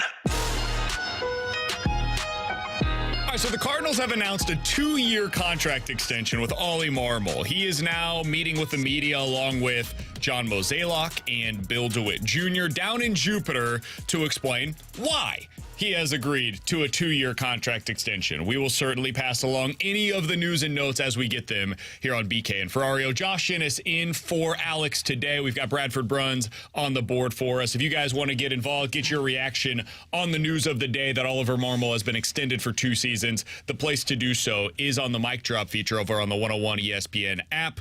Josh, to reset here, your reaction to the news today is what? I hate my life. Reasonable. I do. It's just, I think I was very close to drinking Drano during the break, but we had a nice baseball discussion, and I didn't want to leave it. We were having a good, deep baseball discussion during the commercials, so I didn't get a chance to find Drano to mainline into my system. I'm hurting today. This is, and again, on you know what bothers me about the Cardinals? Outside of Sonny Gray, which was a good move, every move they've made, they're all kind of contingent on on their own, they're not terrible moves, but when you put them all together, they're just awful. No, we got Kyle Gibson. Cool, that's not bad. And, we got Lance Lynn. Well, that's not great, but he played here before, and fans are dumb sometimes, and they like nostalgia, and cool. And Matt Carpenter, remember that game he had against the Dodgers in, 14, where they were down 6-0, and he hit the bases clearing double, and yay! All this. But then all together, you can make a bunch of little bad decisions, but if you correct them, you don't hit the iceberg, and the ship doesn't sink. But when all of those moves come together, then you hit the iceberg, and then you sink.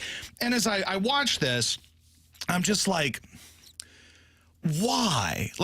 It's I don't understand. And you asked me, why do you make this move now? And I really didn't have a good answer. Your answer was better than mine. I don't really have an answer for it. There's no logical reason why. Now, again, you say they call press conferences all the time for this kind of menial stuff. And I'm okay, cool. I get it. Right. Fine. But do you, honestly, tell me, do you think they know or care what people say about the organization? I think they know. Or do you think they're a fuddy-duddy organization that still reads the freaking newspaper, and that's where they get their stuff? I will tell you this. I'm very confident that they know what is said about their organization. Do they care? Now, that is the question that I believe has a very different answer. Make them care. Don't they go. Care? Stop going. And now, unless we start out real hot, then go. But if they suck, don't go. You got to stop rewarding people for crap. If you the problem though, Josh, and you know this because you are a St. Louis Cardinals fan. I am diehard. You're from Poplar Bluff. Yes, We've heard the story, right? You love barbecue, you love beer, you love baseball, and you like stats. Together we're an odd couple. That's right. But when you are in St. Louis in the summer, you do one thing.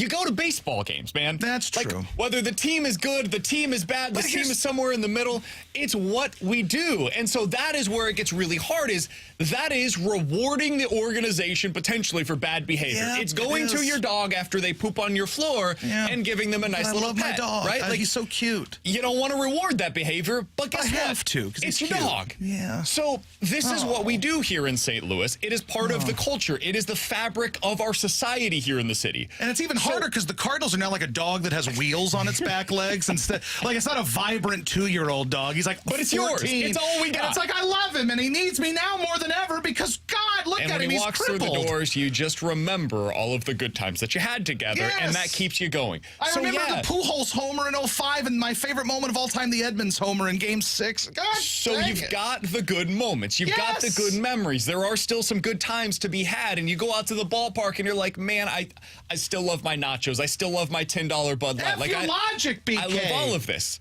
So you're going to go to the games. So what do you do? Here's the thing, though. I will say this about Josh Ennis. Josh Ennis, when I moved here, part of the reason I took the job here is just so I can go watch the Cardinals in person. Like, I'm a lunatic. I had a nice job at Nashville. It was a pretty good job, you know? And I was like, but if I move here, I can watch the Cardinals in person every day. And then by about the middle of the summer, I'm like, I don't want to go to the games anymore. It's a process, and then I have to, you know, maybe risk my life taking the train because I like to take public transportation to ball games because I like to get loaded. And then it's like, but I might die on this train today, so there's a risk. And I eventually got to the point where I'm like, it's just not worth it to go. And I wonder if at some point, because I do believe, and I heard this said by, you said it earlier, and I heard Tim say it, but the word apathy. Yep. We're apathetic. Now, you can still go to games and enjoy the vibes of Busch Stadium and everything and still be apathetic. Yeah, it's a social event as much as it is a baseball consuming event. I'm apathetic. And I heard the debate between, are they spoiled or are they, like, I don't think we're spoiled at this point. I think we've had about, where we're at right now is we've kind of had the back half of the Braves run where they won like 20 divisions in a row or whatever. The first half of it was incredible, and they won one World Series, probably should have won more. And it was Glavine and Smoltz in their prime and Maddox, and it was amazing. Then they were still the Braves for like 5, 6, 7 years, but they weren't really the Braves. Like, the Cardinals waxed them in 2000. Like, we swept them and crushed them in those 3 games in the 2000 Division Series, the Ankiel Series. I mean, and they were the Braves, and they just kind of gradually faded until they had to say, all right, we got to reset. We got to do something different.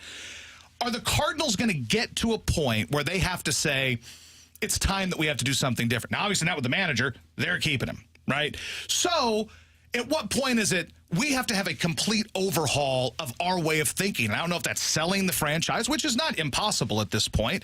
I don't know what they want to do. But there's that mixed with front office. Like, at what point do you have to say, this is not going anywhere? And they're just kind of spinning the wheels and rearranging the deck chairs on the Titanic. And that's where I feel like, that's why I'm apathetic. Like, if you want to compare it to the Blues really quick, I'm not apathetic about the Blues yet because they're kind of early in this process. But if we go 2 or 3 more years of what this year has been, where you don't have a star and you're just kind of like, what's going to happen? Then apathy sets in. The Cardinals have had a decade to figure it out. And while they've had a couple of blips and a couple of nice, you know, moments in 2019. Look, the last great, I was thinking about this on my way in. The last 2 times I thoroughly enjoyed watching the Cardinals and felt that was a memorable moment, and I like that. All year with Pujols in 22. Yep. Love Albert because that was huge. And then Yachty with the game-tying hit against the Braves and the walk-off against the Braves. That was the 17-game last winning time. streak in 21 was fun. That was fun, but, like, you know that that's not real. Sure. 17-game winning streaks when you're a bad baseball team, then you just get hot and a lot of things happen. That's cute and it's fun, but, like, when Yachty came up and hit the little bloop over Freddie Freeman, I'm like, oh, my God. Then he hits the walk-off. This is actually speaking a lot to your Cardinals fandom because it is the moments that you care about are the playoff moments. Yes. The moments that you care about are Who games was it that hit the damn homer against the Phillies? What's his name that hit the solo home run a couple years ago in Game 1? Who am I thinking when we were up 1-0? Juan Yepes. Okay, Yepes hit the homer. I was excited during that moment. I'm like, maybe something's going to happen. Sure. And that was a good team the Cardinals had, too. That was not a bad team. Yepes hits the home run, and I'm like, all right, I'm feeling good. Then the 9th inning happened, and I hated life again. Meltdown. And I've basically hated baseball life since that moment. Josh, the Cardinals are the Steelers. Like, they're one and the same. Historical I get franchises totally. that have been driven by this belief in that this is who we are. This is how we operate. We do not change. We do not mold to the modern standards of what our sport is. We are this. Russ Wilson is Goldschmidt. Russ Wilson is Goldschmidt. Finkel is Einhorn. I feel like he is more of like the Lance Lynn in this scenario. Like Russell Wilson is a guy that previously could bring you really good memories, but at this point in time, he's a character of himself. Is Goldschmidt. I mean, we saw his numbers just pop up on screen. That's not give a 36-year-old guy a 4-year extension. The Steelers had an opportunity this offseason to give their fans something to hope for. That was more than what they have been for the last 7 years, which is a team that is immediately bounced in the playoffs with no hope of doing anything meaningful. And what their answer was to that is the cheapest guy on the market is $1.2 million. His name is Russell Wilson. That's the guy that we're signing. Yeah. There is no hope here. There is no ceiling here. He is the guy that we're going to get because he's going to help us finish once again 9-8, 10-7, something like that. We'll get to the playoffs. There's no reason for any of you to believe that we're going to be anything more. The Cardinals have done the same. I agree. The Cardinals are the same thing. Mike Tomlin is an objectively good football coach, but the ceiling hasn't been there for 15 years. So that's where the Cardinals are at right now. They're stuck in that treadmill of mediocrity with no real reason to believe that it's going to change. I see a text that says 2023 wasn't Marmol's fault. Well, and maybe it wasn't. But he's the manager. And sometimes when things aren't someone's fault, they still end up taking the axe because something has to be done. You certainly don't extend him. Read the room. Like, what are we doing? Like, I'm fine. If you want to say that Marmol isn't the reason, big picture, I don't believe he was either because baseball managers don't matter. Unless you're Kevin Cash and you pull your starter in like the second inning of a playoff game. You're like, sorry, guys, we planned this a month ago, so we got to pull a freaking starter. Other than that, baseball managers, unless you're Whitey Herzog, who has a true scheme, a philosophy, an approach, that doesn't exist anymore. These are button pusher, bean counter guys that make decisions before the game even starts for the most part. They write Case the lineup. in point, A.J. Hinch. A.J. Hinch was the manager of the Astros. They get caught for cheating, and he goes to Detroit. Detroit ain't done nothing. They don't have the players. The Astros have gone to multiple World Series and won one without him. Baseball managers are pointless. But sometimes people need to take the axe because you need to tell your constituents that we get Hence you. the hitting coach. Correct. The hitting coach's Which job. is the dumbest thing. What does a hitting coach do? Nothing. It's like, well, we got to fire the pitching coach. Yeah, he's the reason why these guys have an ERA of 8. He's the reason why Wainwright's on batting practice. Like, I don't know, man. Like, it's just bonkers to me that, like, they don't, like, read the room, man. Like, it's stupid. He's Josh Ennis. He works over at Casey. You can hear him starting at 2 o'clock weekdays, 2 to 6 o'clock. He's going to be with us for another 10 minutes here on BK and Ferrario. We'll wrap this thing up with our final thoughts on Ollie Marmol, who got a 2-year contract extension earlier today from the St. Louis Cardinals. We'll hear from you guys as well next year on 101 ESPN. Be a part of the show. Text the Air Comfort Service Heating, Cooling, and Insulation text line at 314-399-9646 on 101 ESPN.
giving you the picture, the real big St. Louis sports picture. It's BK and Ferrario, live from the Car Shield studio on 101 ESPN.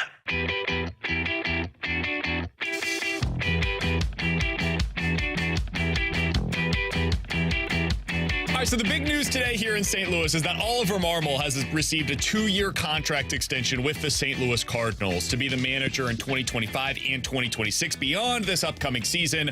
Josh is furious. He's mad. He hates everything about what the move was, what it says to fans. I don't blame speak him. for everyone. I am a man of the people, BK. I think that most people, at least if you judge it by the people that text, agree with me. Look, I have a gift for relating to my people. That voice you just heard is Josh Innes. And more people Victor are mad. Scott. Nobody wants to. You don't want to hear anybody more than Josh Innes. Yes, he me will when give bad voice. things happen. I'll come in and yell for 5 minutes. To your what I anger. got. So that is the news today. We do want to hear from you guys. The mic drop feature is on the 101 ESPN app. What is your reaction to the news that Oliver Marmol has been extended for 2 more seasons? Let's hear from Andrew.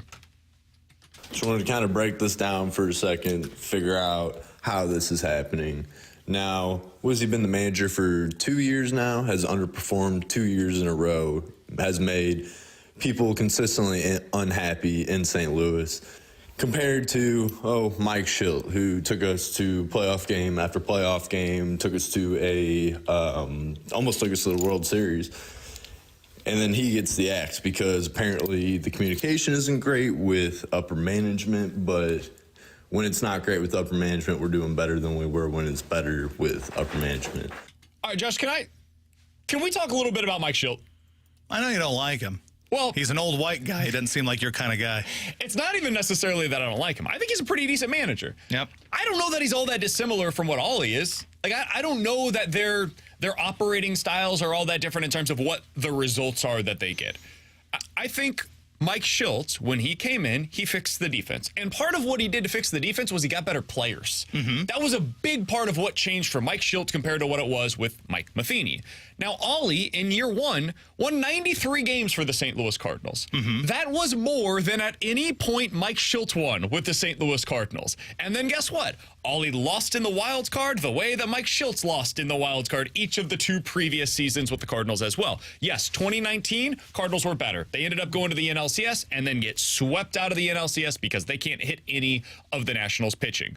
I think sometimes because of the way that Shildt was fired, we have created him into this deity that he never was. He was a perfectly solid manager. There were real, tangible things that they did not like inside of the organization. Whether you agree with it or not, I don't much care at this point in time. I don't want to relitigate whether or not he should be fired. But if you thought Mike Shildt was a good manager, you probably should have thought after 2022 that Oliver Marmol was a good manager. Last year is what changed everything. Well, that is the moment where everything changed on Ollie, on the organization, and it should have. But I think sometimes we have revisionist history on what really happened here while Mike Shildt was at the helm. Probably, but allow me to retort. Mike Shildt never went 20 games under 500 when he was supposed to win the division. Good point. So, again, baseball managers are largely worthless. We've had this discussion. But at least Mike Shildt wasn't Mike Matheny, who I hated very much. Very, very much. I hated Mike Matheny. So, and that's how I base things. Did I hate them or did I like them? I liked Mike Shildt. He was affable, you know? Yeah, did they cast off a future great player because he recorded a post-game celebration in the locker room? Yeah, but he was affable and he said things like cojones and stuff in the locker room. So I felt like I related to him. I felt like me and Mike Shildt were kindred spirits. But in all fairness. That's the thing. I feel like I relate to Ollie. I feel like you do too. There's a lot of truth to that, right? Like, right, wrong, and different. I definitely line up more with Oliver Marmol. You line up more with the rat-ass nature of Mike Shildt. Totally. But here's the thing. But here's where I will give the fans some credit here, at least try to make sense of it. It's weird when a guy, and we can talk about the 17-game winning streak, all that. That's a fluke. That doesn't happen. Sure. Miracles happen for you to win 17. I mean, Oakland won 20-something games in a row one year. It happens. But when you see one guy who seemingly on the surface to the average person really didn't do anything wrong, the team was solid, they went to the playoffs, whatever. Then you see another guy who has the worst year in 30-some-odd years.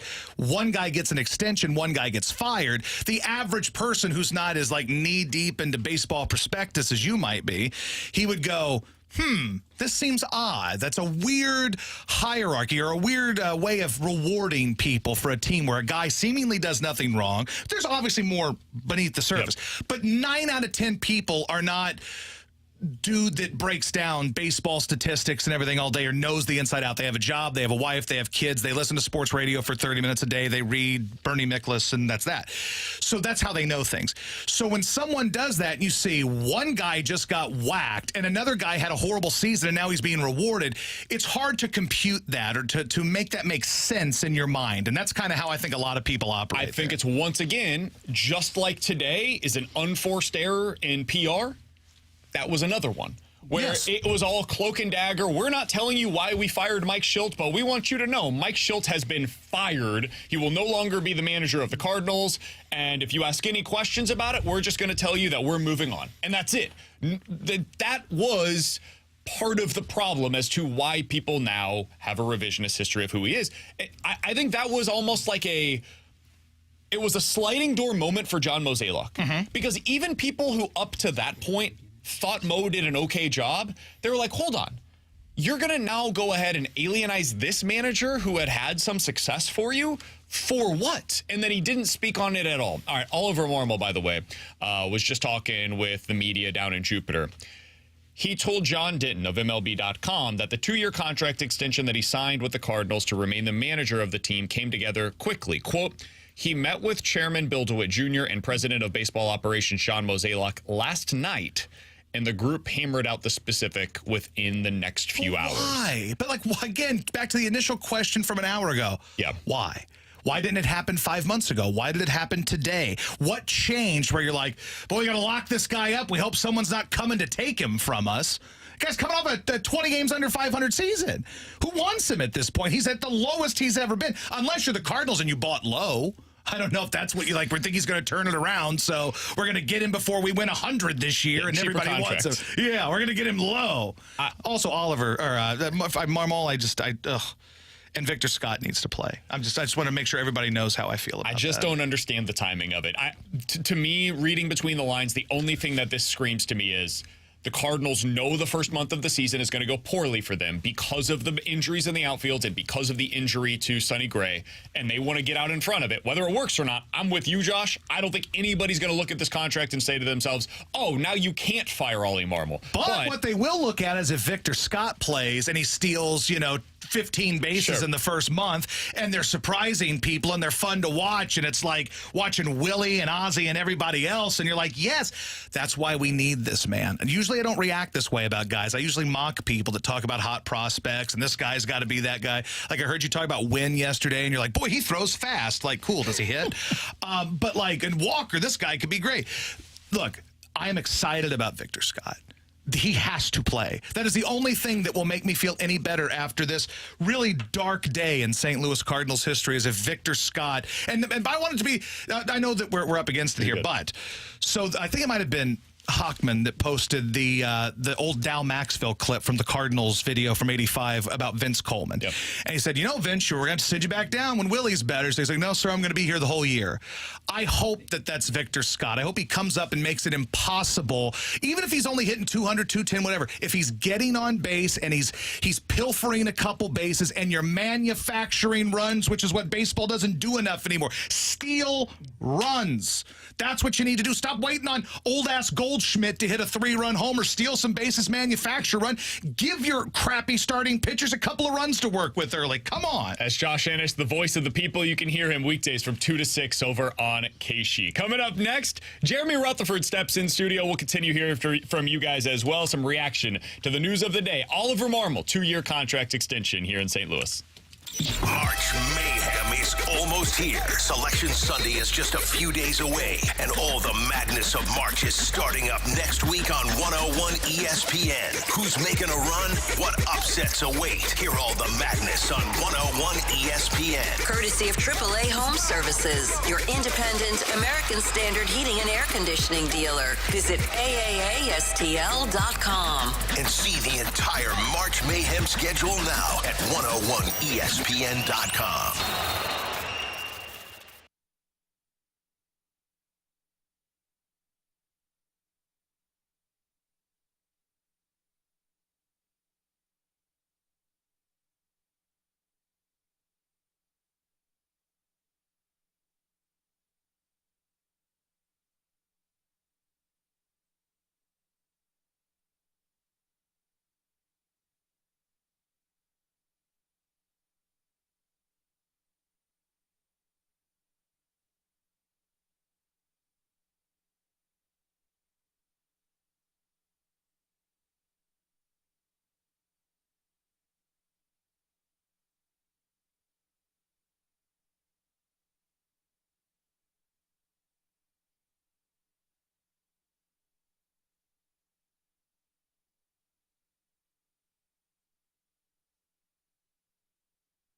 right back to more of it.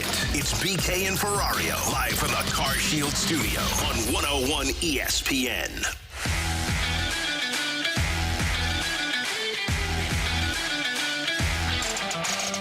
Breaking news day here on 101 ESPN. The Cardinals have announced a 2-year contract extension beyond this season, so 3 years in total on Oliver Marmol's contract. The Cardinals manager going to be sticking around for the next couple of seasons. This is something that has gone over like a lead balloon with Cardinals fans thus far. Not surprising. I don't blame you. I would consider myself to be a quote-unquote defender, if such a thing exists, for Oliver Marmol. I think he's a more than adequate manager. And by the way, Jeremy Rutherford, Blues insider for The Athletic and 101 ESPN, joining us in studio for the 1 o'clock hour. I like Ollie. I think he's a pretty good manager. I think this is a dreadful way to go about PR for the Cardinals. There was no need to do this. If you were going to do it, get it done in November. And just have that as part of your offseason where you're like, listen, we think that in 2024, we're going to get things turned around. We're going to sign these pitchers. We're going to build around this young core of position players. We're going to fix the bullpen. Ollie's the right man for this job. But you didn't do that. Okay, fine, you've made your choice. You get to Cardinals winter warm-up and decide when asked, hey, your manager doesn't have any years beyond this season on his contract. You just hired Yadier Molina to be an advisor. There are going to be questions about that, Mo. What do you say to those fans that'll have those questions? And he said, I think those questions are natural. Okay, well, we're going to run with that. And then now in mid-March, 2 weeks before the start of the regular season, you decide to extend your manager. There's something fishy. The weird part about this is not that Ollie got extended to me, it's when he got extended to me. Yeah, the timing of it. I think, and I want to say this up front, is that, I don't speak from experience of following the Cardinals in terms of, their hire here and when they announce things. I don't know the trends, typically in the past what they do. But I will say this, from covering professional sports and a few Blues coaches who've been extended or fired, let go, you probably want to put Ollie in a position where they can succeed and it doesn't become a distraction. And when I say that, and I'll finish that thought in 1 second, whereas if you end up firing him, you can do that and pay the money and move on and not worry about anything. But in the meantime, in the here and now, before you have to cross that bridge, you don't want it to be okay, they've lost 5 in a row. Is he coming back? When's Yachty coming here? When are they going to make this change? I just think that what I see on the surface from this decision, the timing of it, kick that out for a second. I think it's a situation where they don't want this to become a big deal once you get into a losing streak. The problem is, though, it's going to be. There's no avoiding it. Whether he has the contract beyond this season or not, he's a lightning rod for discussion. I mean, you know this, JR. It's different with Berube because he won the cup here. But if it was any other coach that was in Berube's shoes coming into the season, we would have been talking. We were doing it with Berube, who was the cup-winning coach. You're going to have to talk about that at some point of, is he the guy long term? And so we're there, whether they want it to be there or not. And I think this is telling you they're committed to Oliver Marmol, but the questions are going to continue to persist, especially because Yadier Molina is literally on their staff while managing in the Caribbean series. That is the backdrop to any discussion about the Cardinals manager. Yeah, the questions are there, and I get that part. I guess when I said a second ago that put him in a position to succeed, the part of that I mean also is that he needs to feel like he's wanted, and he has to feel like he has some support. And if he has this contract, maybe he can go about his day-to-day in preparing this team and getting them ready and getting through those rough patches that they're going to have, and people are going to ask all these questions. And I feel like he's going to be in a better situation because of the contract extension. Yeah, I continue to go back to, I don't even necessarily have a problem with them announcing a contract extension. I am surprised that they did it now. All right, let's go to the mic drop feature over on the 101 ESPN app. Hear from some of you guys your reaction to the news of the day that Oliver Marmol is going to be getting a 2-year contract extension from the St. Louis Cardinals. Let's start out with John. 2 more years? I'm so tired of John Mozeliak acting like he is the smartest man in the room, that he is so much smarter than everybody, including the press in St. Louis, that he is smarter than Tony La Russa was, than Whitey Herzog was, that he knows more than Walt Jocketty did. His years haven't been bad, but they have not been what they were under Walt Jocketty. 2 more years? Hire a manager, for God's sake. Didn't think we'd talk about that today. I feel like John was going to be upset going into this season no matter what. Just based on that mic drop, I'm going to go out on a limb and say this was more of a last straw type of a thing than the thing that broke the camel's back. What gave you that? The whole idea of him not being Walt Jocketty. I mean, I agree. Walt Jocketty was amazing, but also we have to understand that baseball has changed in a dramatic way. Big time. From what baseball was back when Walt Jocketty was at the helm for the Cardinals. Like, you can't just use the A's and the Angels and the Rockies, I guess some things never change, as much as a farm system for the Cardinals as you once could. You could previously just say, I want that guy, and that guy, and we're going to get them on a relatively speaking market level deal, and they could go get all those guys by trading for them and extending them. It is less possible today than it was 15 years ago, and there are more other big market teams that are willing to outspend you than there were 15 years ago. Some of what you're talking about is actually about ownership as opposed to what it is about the management of the team. Let's go back out to the mic drop feature. Let's hear from Tim.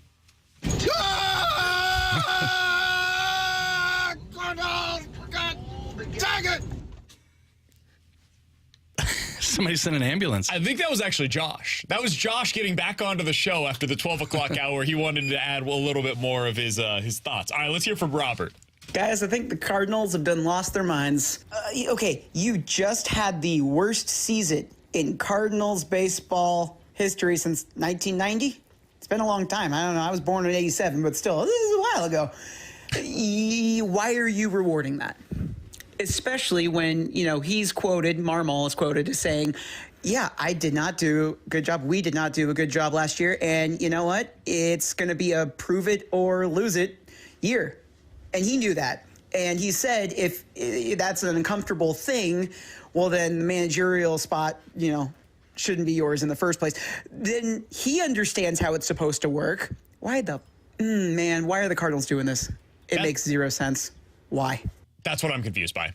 It just doesn't make a lot of sense. The Cardinals have been really bad at public relations for the last few years now, and this is the latest in a long line of just self-imposed blunders where you have the Mike Shildt firing, and whether we agree or disagree with it, and there are many that are on different sides, including myself here, but the way that it was handled was strange at the time. I mean, JR, you're a Cardinals fan. It had to have been strange for you to figure out what is going on. Why is Mike Shildt getting fired right now? And then you continue on, and it's like every offseason, it's the payroll thing where it's like, hey, the payroll's going up, and then you get to the start of the spring, and you're like, hey, Mo, the payroll didn't go up, and he's like, it did by $1 million. Like, gotcha. Technically, it went up, but by the heart of what you're saying there, no, you were acting like you were going to spend an extra $15 million, and it was based on like some very specific accounting detail as to it actually going up. And then last year, the whole Wilson Contreras, every single time that there is a significant moment for the Cardinals, it feels like, and it's just PR, like none of this stuff really matters in the grand scheme of things, but it matters for your fans. They seem to take a misstep where they lead you in the wrong direction. And that part, to me, for such a historic franchise, for a franchise that even despite last year has had a lot of success over the last 10 to 15 years, it's strange. It's really strange the way that they've been operating. Yeah, BK, so it seems like some of the discontent here, though, with some of the fans, and I haven't heard all the reaction, but just hearing those couple there, is that you felt like you had Ali to the stove there, right? In terms of if this team did not perform, you knew that there was going to be a chance that he was going to be gone. And I just go back to what I said earlier, is that can still be the case with that contract or without that contract. Like, if they get halfway through the season and they're underachieving, yes, the Cardinals are going to endure a lot more, hey, we told you so, should have never spent the money, why'd you put faith in this guy? But they can easily correct that problem and the contract doesn't matter. So I feel like they're probably looking at it that way. We can still go a different direction, but in the meantime, we can support this guy and feel like we have faith in him and let him succeed. All right, let's get to a couple more of these. Let's hear from Matt. It's frustrating, Brandon. To sum it up for the Ollie extension, it's frustrating. I'm not going to say everything's his fault. We can't blame everything on Ollie for last year. But it feels like when the Cardinals look internally that they're not able to actually take accountability for what has happened and for what is going forward with the organization. If you have another season like last year, what would be the ramifications? Extending Ollie now just leads me to believe he's going to keep his job, and that there would be no changes. The organization tends to project this idea that they're unlucky for last year, that what happened to them was just bad luck. And really, with their philosophy for the postseason in general, it feels a lot of just, ball luck, or things will go your way. The ball will bounce a certain way. They'll have certain luck that takes you there to the postseason or to a championship. And I think from the fan side, we're frustrated and tired of that. We're tired of feeling like the fate of the team is outside of our control, and that the organization just kind of chalks it up to the current state of the game. Massive frustration. I think if that gets to the point that you were just making, JR, where it is Cardinals fans believe if this season gets off to a rocky start, the guy that should pay for that is Oliver Marmol, and he should pay for it with his job. And when you see an extension given out like this close to the start of the season, it seems to indicate to fans that's not going to happen. We're going to do what we did last year, where we stick by our manager, and what we'll do is we'll change some things around with the roster. But the manager will not pay for us not performing well. So let me ask you this. So Cardinals are in last place in the Central Division in June. Do you think he's finishing the year? Like, do people think he would finish the year if that were the circumstances? So this is the thing. Like, if you asked me this 6 hours ago, I would have said a definitive no. He would be fired. Now my answer is, and I think this is where it sways people a little bit, I don't know. Because I think this season has the potential to really swing the franchise in one way or the other, right? The Blues are in the midst of a retool, and they readily admit that. And I think one thing that Army is really good at is setting proper expectations. He told all of us before the season, hey, we're hoping to be somewhere around that third place, probably a wild card spot. That's kind of where they're at. They basically met what his expectations were prior to the season. And he told us this is the midst of a retool, probably like 3 years in the middle. Mo doesn't do that necessarily. It's not setting the same expectations, but what he says is we want to find a way to win the division. So if they fail this year to meet those expectations, do they decide that Ollie is still the guy? I don't know, because they just gave him a contract extension, so I would think the answer is yes, and maybe instead of firing the manager, what they do instead is, hey, our roster was the problem. We were trying to find out, was that a blip on the radar, or was that a trend of this thing going in the wrong direction? And what they may learn this year is it was a trend, and Ollie could be for them the guy that shepherds them through whatever the next few years looks like, where they do go younger and they trade Goldie, they trade Arenado, they trade the older pitchers from their rotation. So to answer your question in a very long-winded way, I don't know anymore. I don't know if they will fire and that's him. fair. I just think, and I'm not trying to give the Cardinals management too much credit here, but I'm just trying to say I think that they can differentiate what the issue is going to be come June or July. Is it the manager? Is it the roster? And maybe they won't admit it publicly, but behind the scenes, okay, we had faith in this part of the roster, but this isn't going to work out. That's not Ollie's fault. We need to improve in that area. And I'll say this too. And again, this isn't in support of the extension or in support of the timing of it, but let's look at it like this. There has been some criticism of the Blues play even after Drew Bannister took over, and in part, some of the explanation has been, well, they don't know if he's the guy or not. He's an interim coach. Who are they going to hire? Are they going to play for this guy when he may or may not be their guy? And if you get a month or two into the season and there are those questions, there's a lot of Cardinal fans and Cardinal players even who are wondering, well, is he the guy? Is he going to be the guy? So by giving him the contract, that's what the Cardinals are saying. And whether that resonates within the locker room and they really believe he's the guy, who knows? But I just keep going back to putting him in a position to succeed. He's Jeremy Rutherford. We've got Bradford Browns working the board for us today. When we have JR in studio, we got to take advantage of his expertise, and that is the St. Louis Blues. So coming up on the other side, I want to go rapid fire with JR. I've got a lot of Blues questions right now.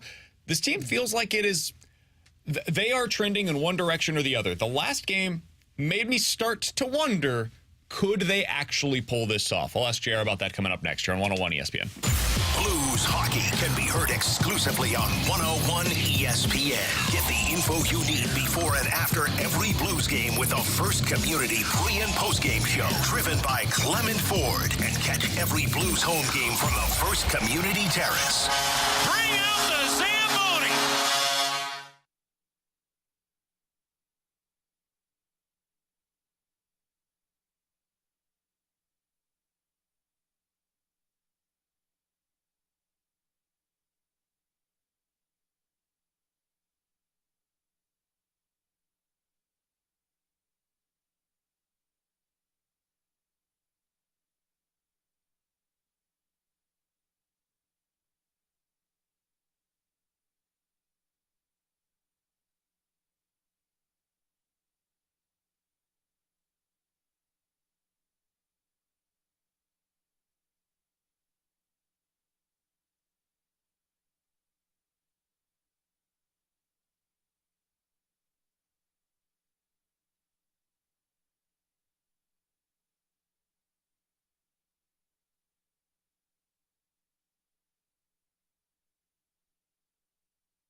This is exactly where you want to be listening to us. It's BK and Ferrario, live from the Car Shield studio on 101 ESPN.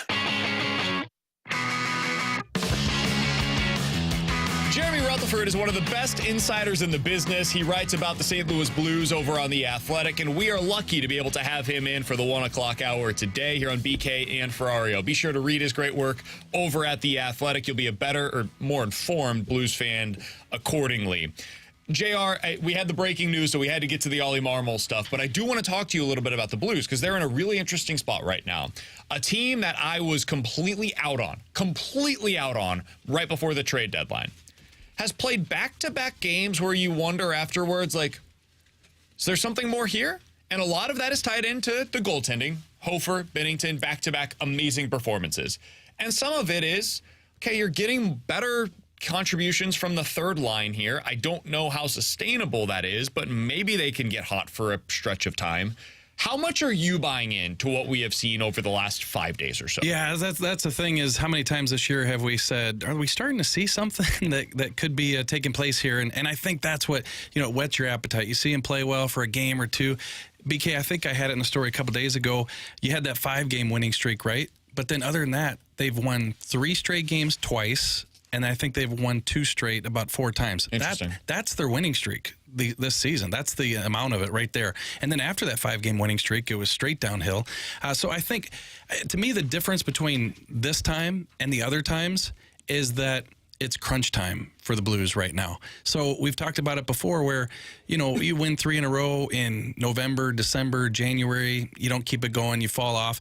But they know right now that they basically have to win, 10 games to get into the playoffs. And you start looking at the schedule and you see who you got. And this weekend you have Minnesota and Anaheim. These are 2 winnable games. And so I think that adds to the hunger, which adds to the urgency, which allows you to think that they could string together a few. The schedule's really the thing for me that allows you to dream a little bit, because you've got Minnesota, you've got Anaheim, Ottawa, and then Minnesota again. That's 4 of your next 5 games. And then even beyond then, if you want to continue, you got Calgary, San Jose. That's 2 more in your next 8. So out of your next 8-9 games, 6 of them feel really winnable for the Blues. And that's not because I think the Blues are this great team.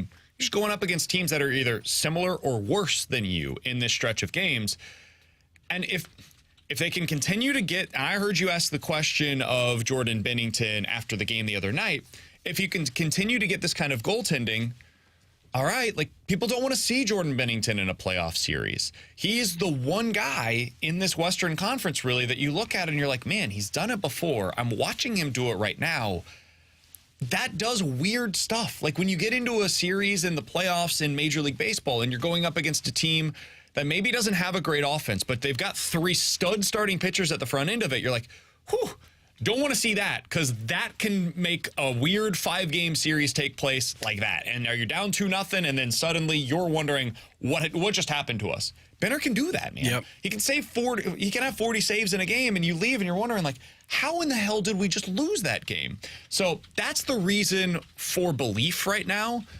But man, if we look back at this team's history, to your point just a little bit ago, they have not been able to sustain anything all year long. So the third line's looked better over the last 2 games. The power play will probably have a couple of really great nights. The only thing that has been consistent about this team is the goaltending, and they rely on it way too much, to where I know down the road against Minnesota, Anaheim, Colorado, Ottawa, Minnesota, at some point, they're going to overly rely on their goaltending, and they're going to give up 3 goals in a game, and they're probably not going to be able to score enough. That's definitely the case, and it does mask a lot, and it's definitely masked the lack of 5-on-5 scoring for this team.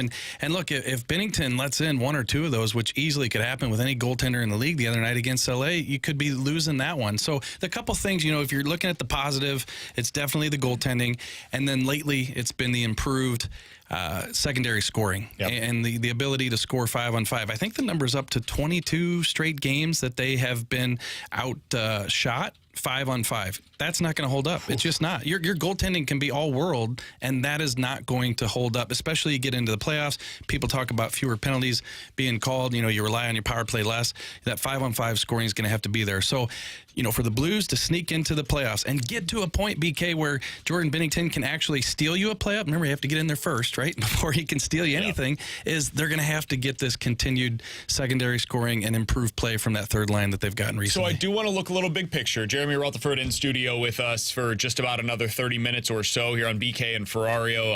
I'm Brandon Kiley. That is Bradford Bruns. Both T-Bone and Alex are out today. We've got the great Jeremy Rutherford in studio with us. I want to go big picture coming up in the next segment with you. They have Pavel Buchnevich at center again right now for seemingly the rest of the year, depending on what happens if and when Zach Dean gets into the lineup. What does that mean for this team in the long term? And what does the recent contract extension for Matt Kessel tell us about their plans on the blue line? We'll get into all of that with Jeremy Rutherford coming up next here on 101 ESPN. Show off your tourney knowledge by signing up to play in this year's Bracket Madness Pick'em Challenge. It's free to enter, and this year's top scorer will take home a $250 Amazon gift card and a 101 prize pack. Must be 21 plus and a resident of Missouri or Illinois. See the contest rules and get signed up to play in Bracket Madness Madness now at 101ESPN.com. Brought to you by Bud Light. Easy to drink, easy to enjoy. And by Twin Peaks. Eats, drinks, scenic views.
Want your insight and honest opinions on the world of sports? Use the mic drop feature in the 101 ESPN app. Say it and send it to us. Now in the App Store or Google Play. 101 ESPN Sports Center. Redbirds re-up with Marmol. I'm Bradford Bruns, and this SportsCenter update is driven by Johnny Londoff Chevrolet and Johnny Londoff Autoplex. Last hour in Jupiter, the Cardinals held a press conference to announce a 2-year contract extension for the manager. Oli Marmol now signed through the 2026 season. The squad currently finding itself going up against Miami as part of the MLB spring breakout festivities. Hockey, the Blues resume their schedule tomorrow. It's a 7 o'clock puck drop versus Minnesota on 101 ESPN. The Wild knocked off Anaheim 2-0 on Thursday. The SportsCenter update was driven by Johnny Londoff. Find new roads and shop 24/7 at londoff.com and londoffautoplex.com. Are you kidding me?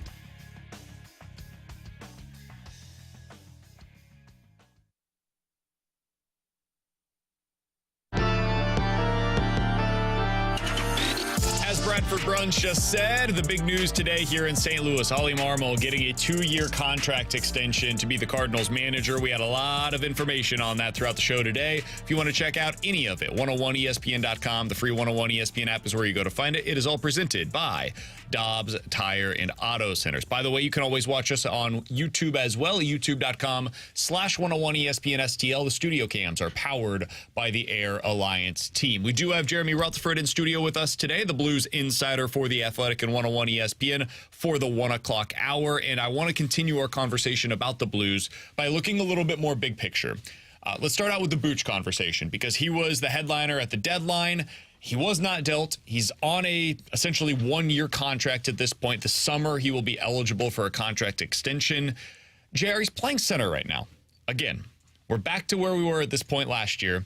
And his line has mostly been okay. He's driving offense the way that you'd expect.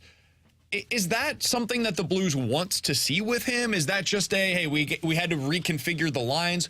What should I make, if anything, of Buchnevich being back at the center position? And I just came from practice, BK, and that was asked of Drew Bannister, and I have his response along with, I guess, my own thoughts on that, is I think it's the plan for right now. The Blues were horrible offensively coming into this last stretch. We talked about the 5-on-5 scoring. They had to do something, right? And even though they've tried Buchnevich at center and it hasn't stuck, I think when I asked Drew Bannister, like, you sit back in the office, you talk with your staff, how do you come up with this stuff? And he said, we just have to figure out, we've tried this, we've tried that. How can we make it work? And they came up with the line of Pavel Buchnevich with Zach Bolduc and his shot on the left side and Jake Neighbors and his determined play on the other side. And that line has looked pretty good. I thought Zach Bolduc might have been his best game, the last one out. And Jake Neighbors, we know what he's done this year. So in terms of Buchnevich, I think that I don't see him at center permanently. I don't know that this will even be a thing that they go to a lot, but it's working right now. And that's what Drew Bannister said. He said, hey, listen, we had to come up with something. This is working now. Let's go with it. I think he's going to be on the wing for most of his career. How does the rest of this season influence how they view Buchnevich here long term, if at all? Well, I think that's all going to come down to how much is he going to cost. And that's what led to all the trade deadline talk, right? Is if you have the 1 year left on the deal and then he's going to be 30 when that next contract kicks in, are you going to be willing to entertain an 8x8 deal? And if they are and they want him to be part of this, great. Look, I don't see a situation where you go offer Booch 5 years and he takes it. Like a guy who's going to be 30, he's going to capitalize it. So that's not going to be a situation that I think is going to be feasible. So, I think that Doug Armstrong came out the other day and said, looking forward to sitting down with his representation and trying to work something out. I just think that it's going to have to be something long-term that the Blues are willing to commit to if they want him to be here. It's got to be 8x8 at a minimum. He's too good of a player. He'll get that term elsewhere. If I'm his agent and you're coming to the table and the first thing you say is, hey, we're thinking about 5 years. And I would say then we don't need to talk. Then we're talking $10 million. There's no more conversation about what the contract needs to be because you're not being serious. This is not a serious offer. And if that's how you view my client, you should probably go ahead and look for trade offers because there's not going to be a conversation to be had here. So I do wonder, how does the success the rest of the way influence something like this? Because if you're Army and let's go down this pie-in-the-sky scenario where they make the playoffs. Well, I would assume Buchnevich was a big part of that. I would assume that suggests that, hey, the team really started to coalesce around one another. Well, maybe now you can dream on, okay, they've got a little bit of flexibility next year with the cap. Maybe with the Kessel deal, you can move one of your other defensemen if you can figure out a place and the no contracts, no trade stuff. But maybe we can actually piece this thing together in a way where we can contend either next year or the year after. And in that scenario, yeah, you probably do want Buchnevich around long term because he can be a part of the core while we're winning again.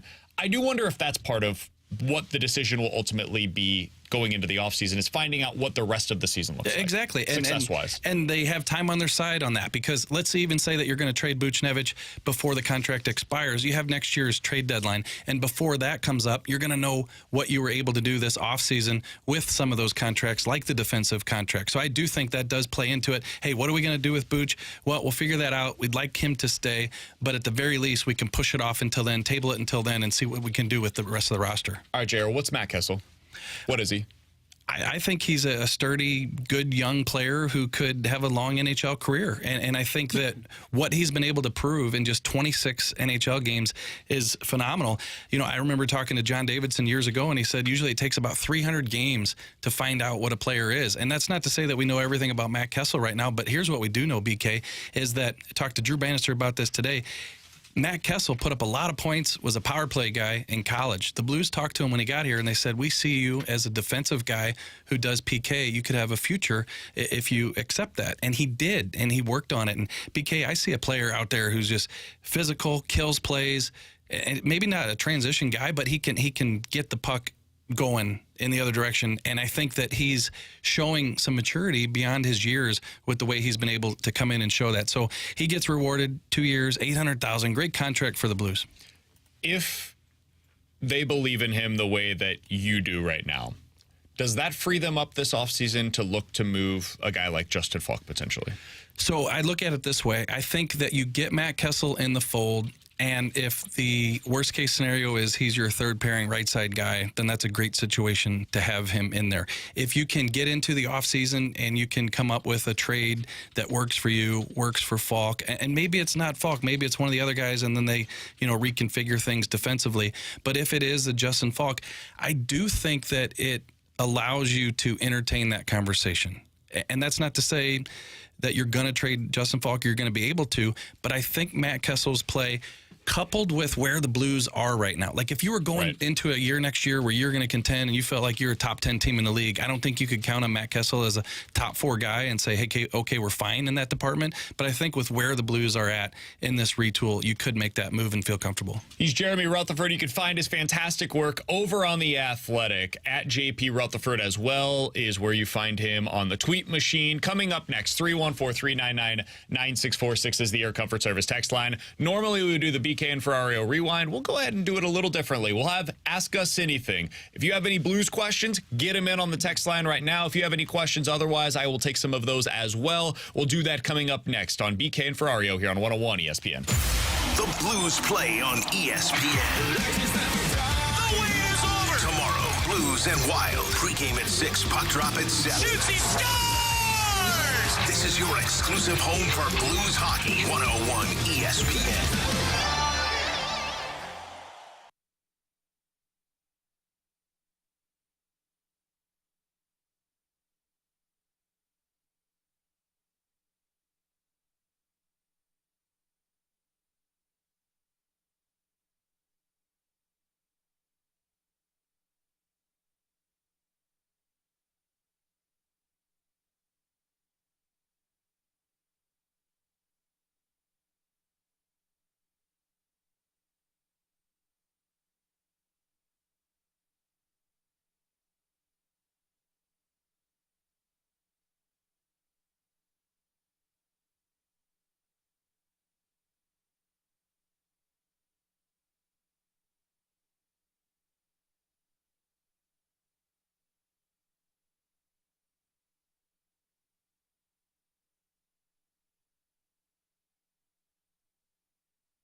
For over 2 decades, E&B Granite has been St. Louis's trusted name for kitchen, bathroom, and outdoor space renovations that are guaranteed to bring new life into your living spaces. Their skilled team will provide you with personalized customer service, fast turnaround times, and prices you won't find with big box stores. Support local and schedule free consultation at enbgranite.com or call them at 314-645-9300, or better yet, stop by the showroom and explore their massive inventory. Again, that's enbgranite.com.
ESPN is your home for Blues hockey. Every month during the season, you can check out either the 101 mobile app or 101ESPN.com for your chance to get entered to win for a pair of tickets to an upcoming Blues home game at Enterprise Center. New winners picked every month throughout the season for free tickets to see the Blues in action, courtesy of 101 ESPN. Get entered to win now online at 101ESPN.com or on your 101 mobile app. Giving you the picture, the real big St. Louis sports picture. It's BK and Ferrario, live from the Car Shield studio on 101 ESPN.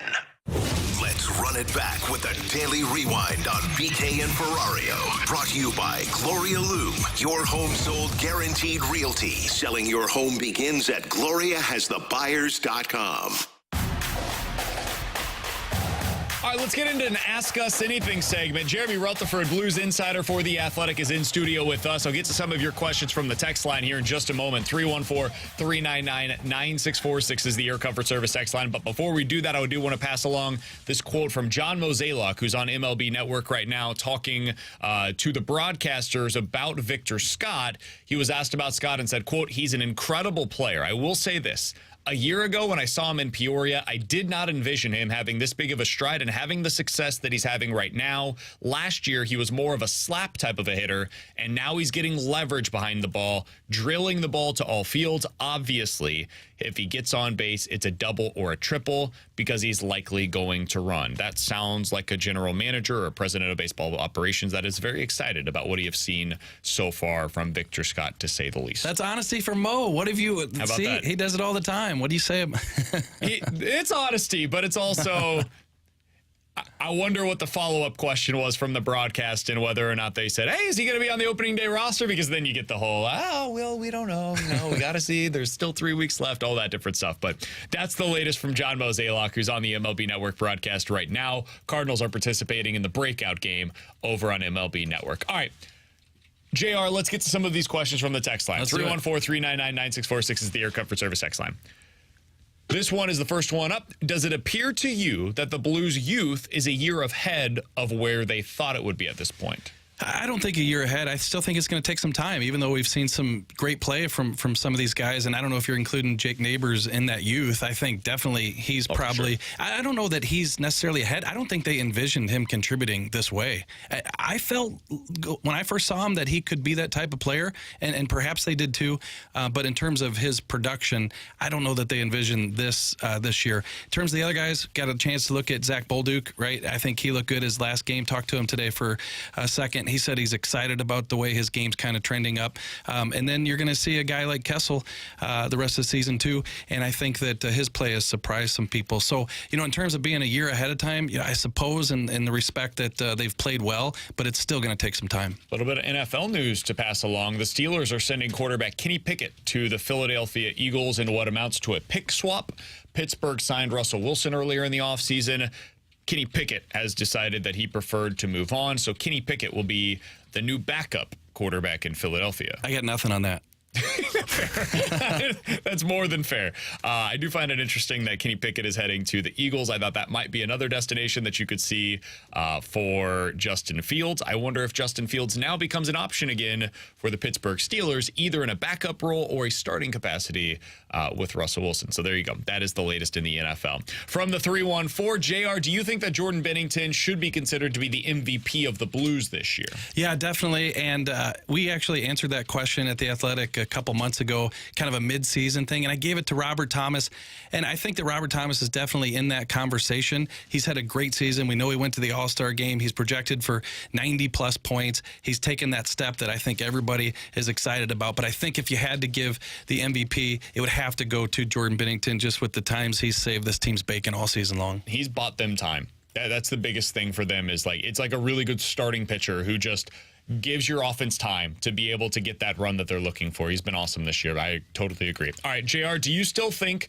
that Dvorsky and Lindstein are 2 years away, or do you believe there's potential for next year with how well they've performed so far? No, I think it's going to be a couple years. I mean, first you got to get these guys in here, right? And it's going to take some time. And we've seen it with the guys like Jordan Kyrou. We've seen it with other guys that have come into this organization that even when they get here, it's going to take some time. And there's no guarantee that Dvorsky's going to be here next year. So I think you're looking at 2 years. I'd be shocked if he's making the team out of camp and contributing, scoring 15 goals next year. And then with Lindstein, I think that another one, great prospect. Probably see him in a couple years. I can't anticipate that he would be a part of the mix next year. From the 618, ask us anything. What percentage likelihood would you give the Blues of being a wild card team at the end of the regular season? I would say 23%. 23?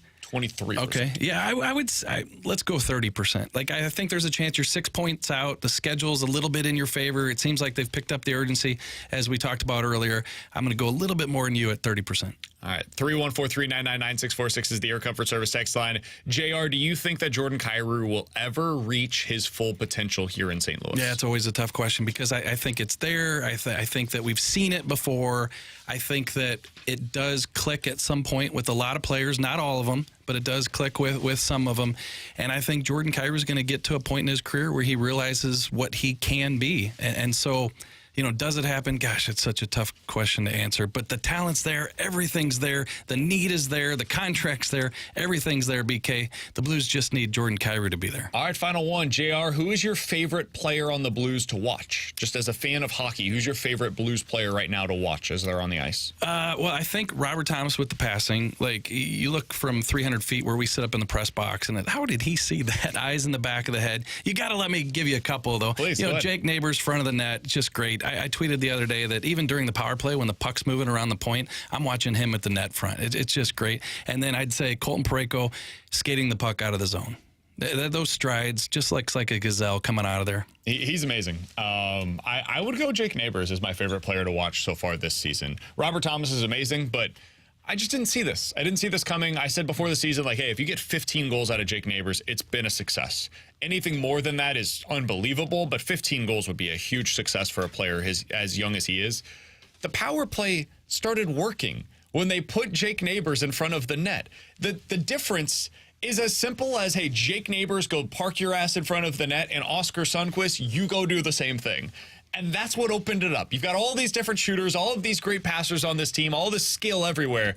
and it's Jake Neighbors and Oscar Sundquist that end up making everything work. So sometimes the game is not as difficult as we make it out to be. All right, final one here. I'll answer this from the 314. Guys, what is your true opinion on the Cardinals deciding to give a 2-year contract extension to Oliver Marmol? I'll try to make this, sum it up in as short of a stint as I can. I don't necessarily have a problem with them extending Ollie Marmol. Many of you, I totally disagree with that sentiment. I don't blame you. He had a terrible season, and I think it's strange to reward somebody after the worst Cardinal season in the last 30 years. That being said, if you're going to do it, if you believe in your heart of hearts that you're going to extend your manager coming off of the worst season that your organization has had in 30 years, then you have to do it in November. Do it on the front end of your offseason and say, we believe in this guy. Oliver Marmol is our manager, not just for right now, but for years to come. We believe it was a roster problem a year ago, and we're going to shake up our roster in a way that is meaningful to make sure that he has the players in place to manage the way that he deserves to be able to manage a game. They didn't do that. Instead, what they did was they waited. Mo was asked at winter warmup about, hey, you guys have Yadier Molina as a part of the organization. You've got a manager that's on an expiring deal. That's going to promote some questions. Are you okay with that? And he said, yeah, those questions are natural. 1.5 months later, 6 to 8 weeks later, you're extending your manager after a few hours meeting yesterday down in Jupiter. Why? What changed? The only thing that I can point to is you now have 2 starting outfielders that are out. You have a starting pitcher that might miss opening day. And because of that, you know the start of the season might be rocky. And so now as a reaction, not as something that is preempting, as a reaction, you are trying to put out there, oh, we really believe in Ollie. Okay, if you really believed in him, you would have done this 3 months ago. I think this is a totally reactionary move. I think it is another bad PR blip on the radar. And I just do not understand why the Cardinals do this to themselves so often. They make it much harder than it needs to be for them. So that's my final thoughts on it. Jeremy Rutherford did a fantastic job today. Appreciate you hopping in studio with us for an hour. Bradford Bruns was amazing, grabbing all of the different mic drops as well throughout the day. Thank you guys for being a part of the show. Thanks to Josh Innes, who helped us out in the 12 o'clock hour as well. If you missed any of it, check it out on the podcast page, 101ESPN.com, and the free 101 ESPN app is where you go to find it. We'll talk to you guys on Monday at 11 a.m. The Fast Lane's coming up next here on 101 ESPN. Congratulations to John Rudolph from Festus, Missouri. He was just named our 101 ESPN Blues Fan of the Week. Submit your pick now at 101ESPN.com to be the next Fan of the Week. Taking home Blues tickets and a $50 Buffalo Wild Wings gift card. 101 ESPN's Blues Fan of the Week is brought to you by Buffalo Wild Wings, official member of This Bar Bleeds Blue, presented by Bud Light.